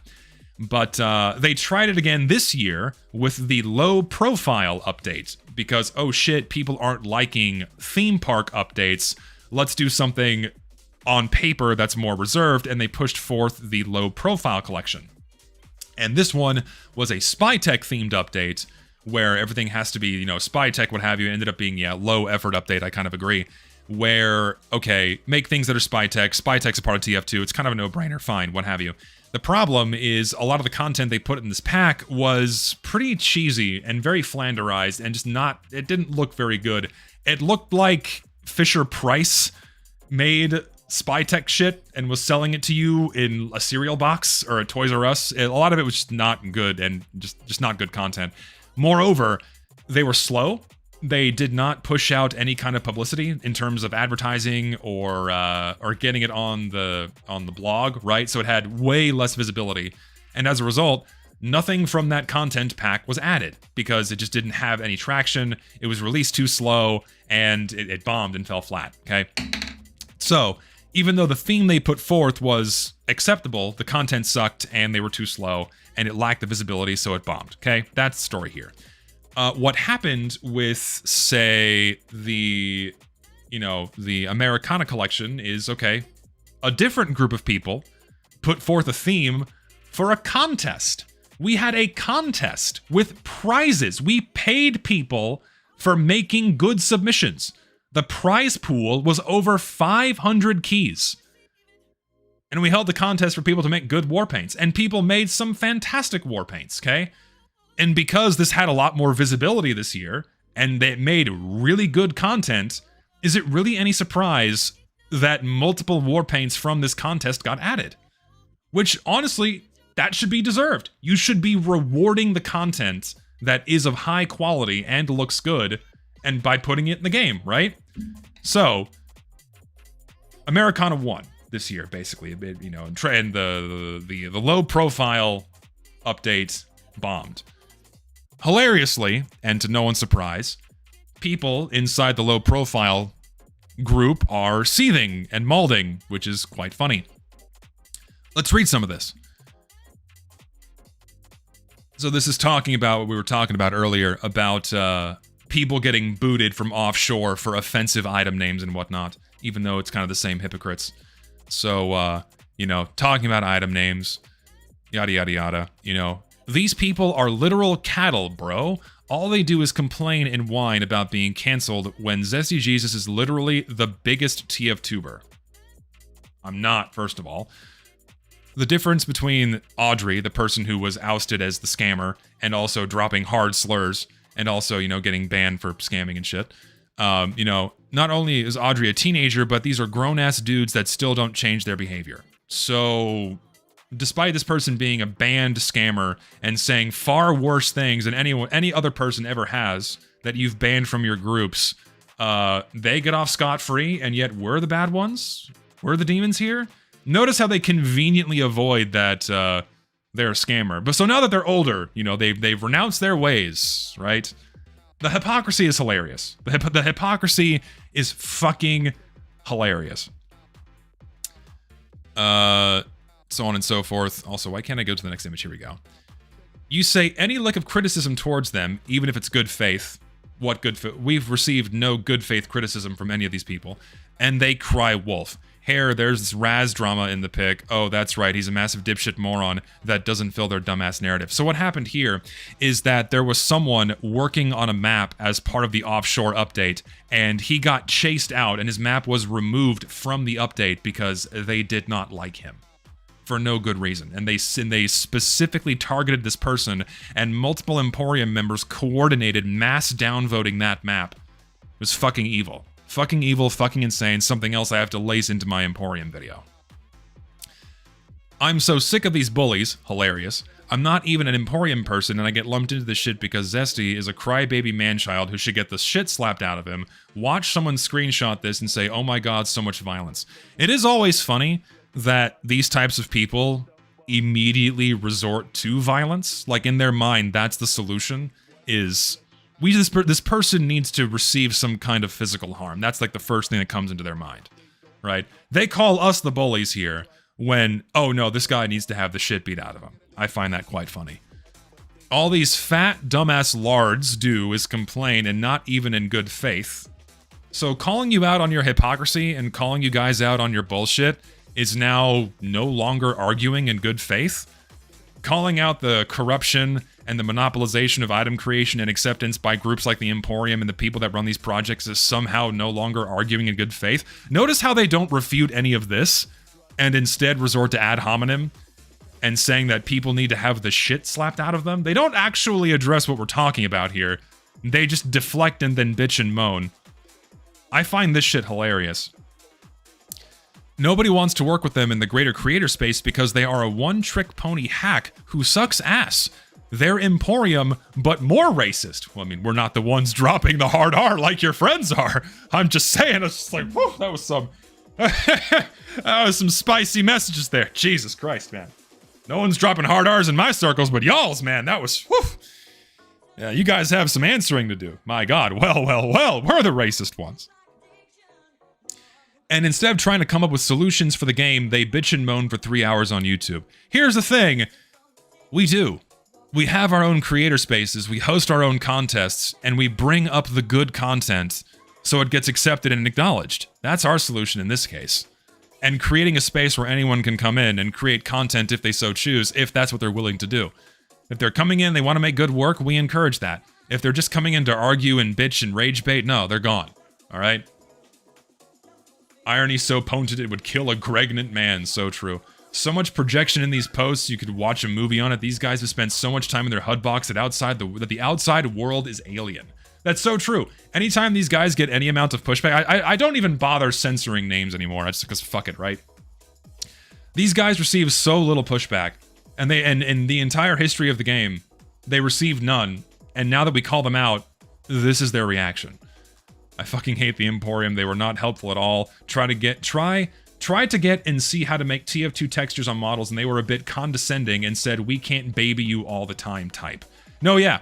The Emporium is not a place to go and learn. The Emporium is not a place to go ask for help on your item creation. It's the Cool Kids Club. The TF2 Emporium is the Cool Kids Club of all the people that get their content accepted into the game and nothing more. If you're wanting to make content for Team Fortress 2, do not go into these spaces. They're openly antagonistic, they are condescending, and they engage in a lot of behaviors that are not conducive to making good content for this game. Genuinely. Oh, but there's more. Screenshot this. I don't give a fuck to any orbiters. I took a break from TF2 because of this bullshit. No, you didn't. You got an item accepted into the game, and because now you're getting paid thousands, you'll be right back. We'll see you again very soon. I know we will.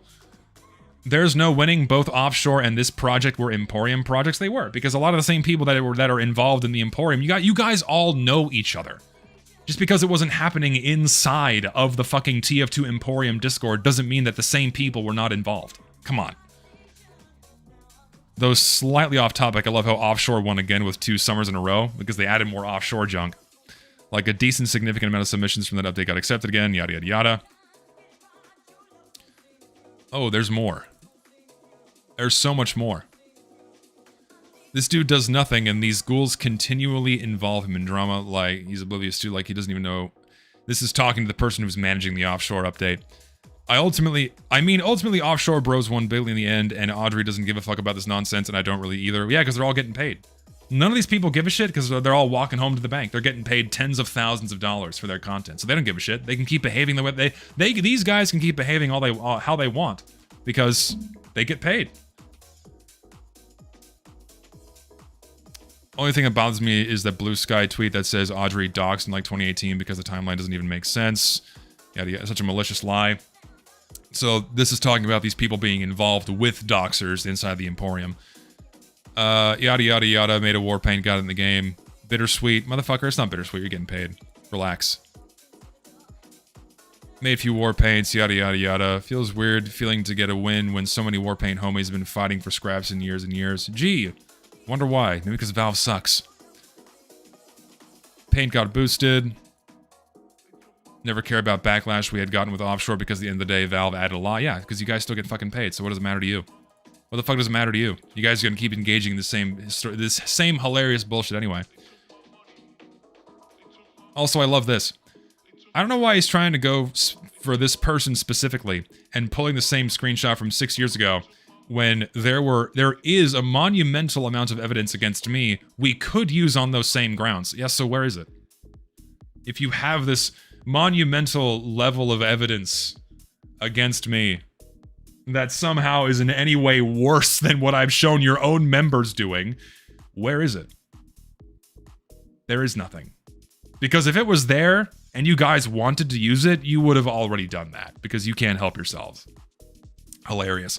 Hypocrisy genuinely never gets old, the thing is, this guy was banned from participating in Americana because this person's genuinely insane. I have never seen someone more egotistical in my life. Genuine crazy person. Not much like many other people inside these Emporium circles. Audrey was an easy target because they're trans. So we call them out because they're transgender. Obviously, no, we're calling them out on their fucking hypocrisy. We're calling them out on the same shit that they attack others for because they engage in the same shit they decry and denounce. That's why we're focusing on these people. That's the problem. Also, my favorite. And then Zesty just flat out copied the idea of projects after sponsoring the Americana shit. It's my server. Albeit love that a lot of stuff came out of the Americana update.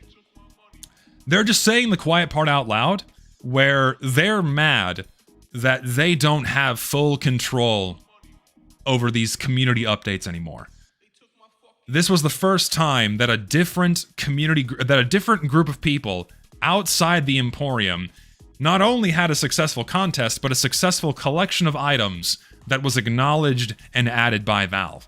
And now they're coping because they realize that they don't have full control anymore. Listen, only we can do community-themed updates. Only we can do this. Anyone else doing it is copying us. We're the only ones allowed to do it. Ain't that a bit? Ain't that funny? Going quite mask off here. Anyway, I find all this quite funny. At the very least, this summer is different. Indeed. Indeed it is. Yeah, how can you copy the idea of a community theme? Only the Emporium can do it. Only the cool kids clubs can do it. If someone else does it, nah, you're copying us. Broader TF2 community is so broad its sole members have never heard of TF2. Broader TF2 community is so broad its sole members never heard of TF2. The evidence is as real as the odds of them winning the violent confrontations. I don't think I understand what's being said here. Also, I missed a message from Richter. I don't follow this workshop stuff much. Is it interesting to hear about all these shenanigans and then also hear about people trying to get Eric Smith to ban you for manipulating votes or whatever? It's funny. People like the stuff. I find it funny. Other people find it funny. No, yeah. Let us not forget that they were trying to get me banned from Steam for quote-unquote manipulating votes, which is something that you're totally not doing or trying to do with these community-themed updates. Right.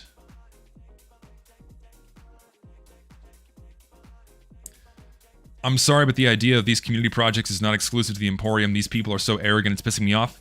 Couldn't have said it better myself. Could not have said it better myself. It's just true. Anyway. Now that's everything I wanted to cover today. Thank you, Maduro Gaming, by the way, for your comment. I completely agree.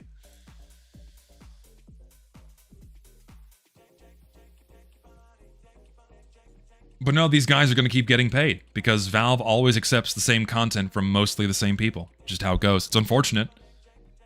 And ultimately, they just shouldn't care because they're getting 10 grand in their fucking bank account this month.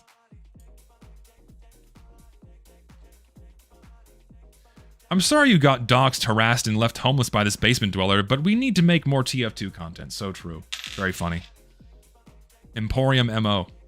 No, yeah, it wasn't even a community project. It was a fucking contest, and then the contest winners were announced. It wasn't even a community project. We gave fucking money away to the winners. You think the Emporium does that? Fuck no, they don't do that shit. Crowdfunded contest with a huge-ass prize pool of over $1,000? You think they do that shit? Fuck no. Dare I say, the circles I'm involved in tend to do a lot more for the community than they do. Dare I toot my own horn a little bit? We do. It's bullshit. I hate it.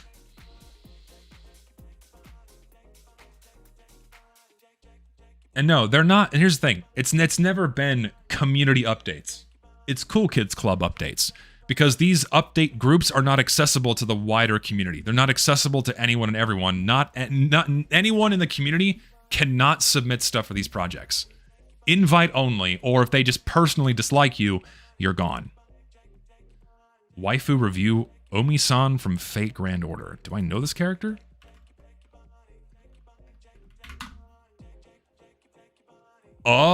I've seen this character before. I know nothing about them. Is there any porn on here? No, we're safe. I know nothing about this character.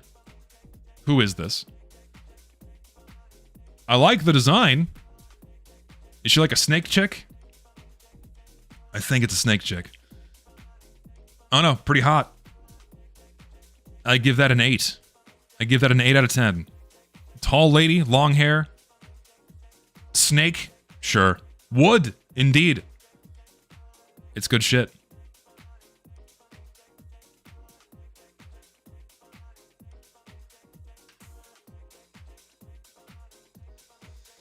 Emporium members are just summer ants that keep smelling the syrup. Oh, Lord. True. If you or your server do another contest, especially a map contest, please announce it. I'd love to throw in some money for the prize pool. I do believe that the Painter's Workshop is absolutely going to be having more contests in the future. Because the first one was a huge success and everyone had a lot of fun. Or this one was a huge success. It wasn't the first. It was a huge success. Everyone had a lot of fun. So I think we will definitely be doing more in the future. Absolutely. Yeah, there is one in the pipeline. No pun intended, PLR pipeline. Should be great. And also, yes, the video contest deadline is this week. We're going to start reviewing everything on Sunday. Over 100 submissions. Over 100 submissions to the fucking UFR TF2 video contest with a prize pool of over $2,000 thanks to you, gracious benefactors. While the creative process is heavy, we paint knowing that a single spark of courage can ignite the fires of hope and restore peace across the community. Reference in regards to my server. I don't know what SWTOR is, but true. Waifu review Chainsmoker Cat? Nah. I don't want to watch it because the anime is kind of gross. It doesn't mean that it's bad, but I've seen some clips from that show. Ugh. Not something I'm gonna be watching. Not something I'm gonna be watching. When will I start twirling my mustache like a cartoon villain? I'm already kind of doing that, just kind of impulsively. Star Wars: The Old Republic? Not familiar. Not big on Star Wars. Fallout Fridays. Fallout Fridays continues this week, don't worry. Fallout Fridays continues this week, and it's going to be fantastic. Yeah, Chainsmoker Cat is an anime that just started airing, and it's got a lot of... it's very good. Animation quality is insane. It's a very high-quality production. I just don't want to watch it, because it kind of grosses me out. I'm not a fan of bodily fluids or drugs and shit like that. Just not for me. It's not for me. How can a man have a mustache and not twirl it? It's common sense. Well, you just kind of, I don't know. For any other, and for the gentlemen here in chat that also have facial hair, do you guys constantly fuck with it? I do. Like, whenever my facial hair gets to a certain length, I just cannot help but constantly fuck with it. I'm either always fucking with my beard or fucking with my mustache. No matter what style of facial hair I have, I'm always messing with it. I can't help myself. I can't. I'm always messing with it. Grace Howard, Zenless Zone Zero.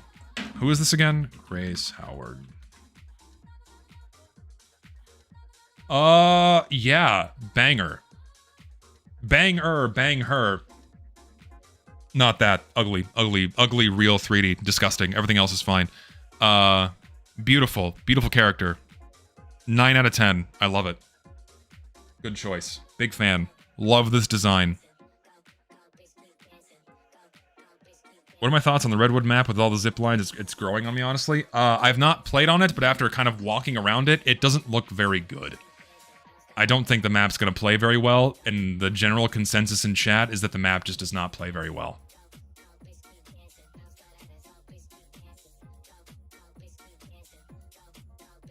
Why anime doesn't work in 3D? Many things don't translate well into 3D.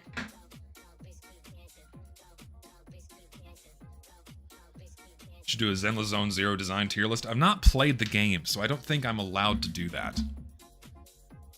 Will I add Mojave or Dryfield? Probably not. I'm not sure. I need to play on them a bit to see if they're worth adding, but I feel like having a more restricted map pool helps a bit. And also, I feel like as soon as people vote for those maps, it will kill any activity on my servers, so I don't feel like doing that.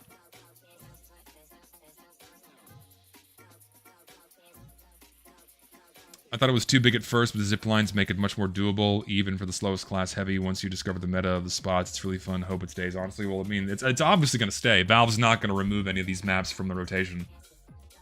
Anything they add in the summer is now permanent from here on out.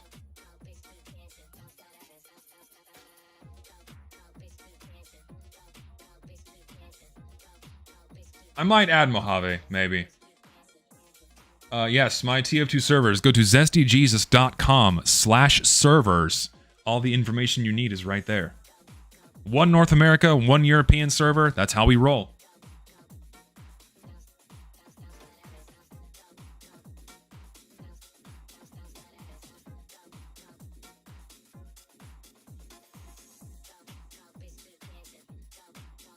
You'd blow TF2's mapping contest out of the water. Literally, they just made a mapping contest about water, but you're not allowed to share your work? Only the winners get showed? Do you have to, like, sign an NDA saying you're not going to share the map you submitted for their contest? What? How does that work? No, I agree. That fucking Camp Saxton map just does not need to be in the game. I agree. How does that work? Explain that to me. You're not allowed to share your work if you're not a winner? How do they control that?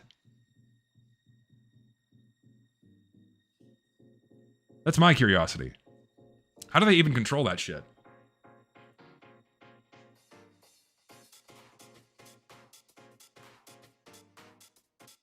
I want an explanation. I need answers. Like, they threaten you by blacklisting you from doing future stuff? Shorelight's the only normal and well-playing map. I agree. I'm so glad Shorelight got added. It's fucking fantastic. Played on that map years ago when Zythe first made it. I'm so happy it finally got added. Thank God. Unfortunately, it's just in a pile of 130 other ones, so like good luck getting to play on it regularly. It sucks. I'm guessing it's a direct submission and only the winners are shown publicly, but who's stopping them from submitting their map to the workshop themselves? Right? That's my curiosity, because like how can they control someone from not uploading their map on their own? Other than like threatening them with like don't show off what you made, otherwise we'll blacklist you from future projects or ban you from the server. That's my curiosity. Won't you do the food? What do you mean food challenge? There's a food challenge? What food challenge? Huh? Did I like Hopkins Switzerland map from before? I don't even know what that map is. Dude, I can't keep track of all the maps in the game anymore. There's too fucking many. And even if I wanted to play on the newer ones, I can't because they're all dead after the update ends. Oh, Scrandle. Okay, yeah, I forgot. We have to do that. Before I go, we have to do Scrandle. How could I forget? Very important. We have to do Scrandle. How could I forget? How could I forget? We gotta do the daily. Alright, boys, which one looks better? We gotta vote for the people. Which one looks better? Chicken teriyaki bowl for 15 pounds or Korean fried chicken and waffle fries? That's an odd combination. Got the chives on there for $12.50. I'm thinking the teriyaki bowl. I'm thinking the chicken teriyaki bowl is the winner, for sure. Fries are gonna hit, though. You got chicken... You can't go wrong with chicken and rice. But you're right, the waffle fries... Thing is, this looks dry. It does, it looks dry. But chicken and fries... Yeah, I think chicken and fries, honestly. I agree. Alright, now the real meat and potatoes. Double cheeseburger... or Biscoff and Kinder Bueno donuts. Oh, God. Talk about sugar bomb. Holy shit. Remember, we have to vote for the one that the most people thought was better. I like the cheeseburger, but think about all the fat fucks that eat donuts on a daily basis that are picking the donuts, right? I want to say cheeseburger, but I think a lot of people are picking these donuts, man. I want to pick the burger. I'm gonna pick the burger, but I don't think it's the winner. I really don't. Aesthetically, and for all the fat fucks out there, I think the donuts win. But I'm picking the burger. Really? Okay, burger's the winner. I'm kind of... Oh, well, I think the winner is clear here. I think we have a very... Oh my God. Yeah, gee, I wonder which one looks tastier, right? And also is half the price. It's half the fucking price. Oh, do you get the beer? You get the beer at least, okay? But that looks, dude, for fucking like $6? What? That's a no-brainer. Nasty ass looking curry. Huh? Rainbow cookie, raspberry jam, chocolate syrup, egg roll. Or steak and chips. What the fuck is this? It looks horrible. Oh my God. I vote steak and chips. But I guarantee you, because of the bright colors, that might be the winner. Nope, it's not. Okay. We're 3 for 3. This is hard. This is hard, man. Because the bubble waffle looks very appetizing. But beer and a hot dog? Ooh, man. Which one did people pick more? It's probably this one. It's probably the bubble waffle. I've never had a bubble waffle. It's just a normal waffle, isn't it? Just thicker. And the price, too. It's bigger than that hot dog. I don't know what Lolly's is. I guess it's a fucking brand. I think it's the waffle. Yep, it's close. It's close, but it's the waffle. It's the waffle. Hot dog, popcorn, and a Coke. Or, oh, we've seen this one before. Oh, it looks so gross. Oh, it looks horrible. It's free with admission, but damn, does that look disgusting. I'm thinking the hot dog, popcorn, and Coke. I mean, it's on a piece of like flat-ass white bread, but I'm feeling the hot dog. What? How does that win? How does the shitty-looking lobster win compared to the hot dog, popcorn, and Coke? How? Okay, that's bullshit. There's no way that should be the winner. Yeah, it looked like disgusting leftovers. I guess because it was free? Really? That's fucking nasty. Big bag of salted peanuts or jerk chicken and rice. I guess it was the price, man. I guess it was. For $1.50 for a big bag of salted peanuts, it's pretty good. The jerk chicken and rice, though. I'm a hungry man. I'm thinking the jerk chicken's the winner. Yeah, jerk chicken. Jerk chicken's the... Oh my god. How do you fuck that up? How do you fuck this up this bad, dude? How do you burn the fuck out of it like this? It's not that hard. It's not that hard to fucking bake something. Oh my god. Versus Cheeto Lote, which is the Mexican corn. You got corn on the cob with spicy mayonnaise and hot Cheeto dust. Like, fuck yeah, that's the winner, obviously. But that's just pathetic. How do you fuck that up that bad? Oh. Okay, this is a hard one. Vegan tacos. If you're eating vegan, okay, here's my stance on veganism. If you're not doing it for health reasons, stop it. Stop it. You're doing your body a disservice. Okay? You're doing your body a disservice. Vegan tacos can't taste good. Unicorn pancakes looks awful. This looks like gravy. It looks like brown gravy and not syrup. It's probably the tacos, honestly, because they look nicer, right? Yeah. It's close.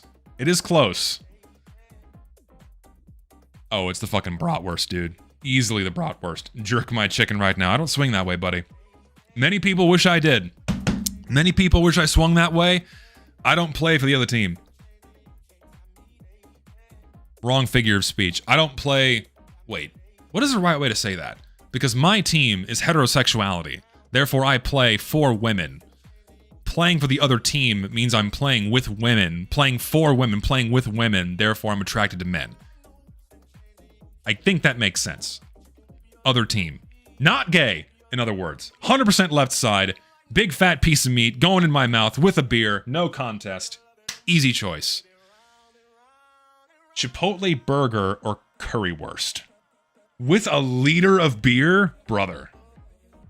That's no contest either. We got 90. We got 90% this time. I'm still shocked at this one. I am. There's no reason why this one should have won. Just on appearances alone, there's no reason why this one should win. It looks disgusting. Fuck it being free, right? Fuck this shit being free. That's just nasty. Like the scraggly ass lobster tail and the half-eaten chicken. Who took this picture? Whoever took this picture, shame on you.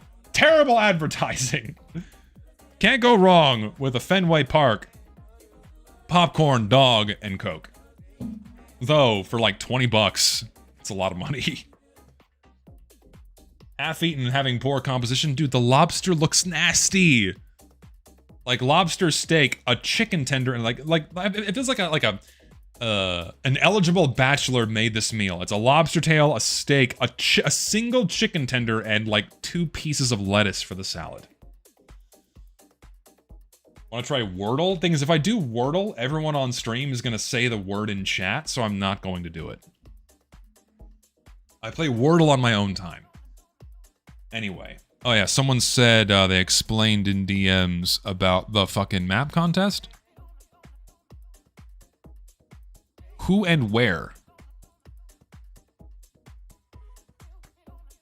I don't know your name, so I don't know if I can find you. Oh well.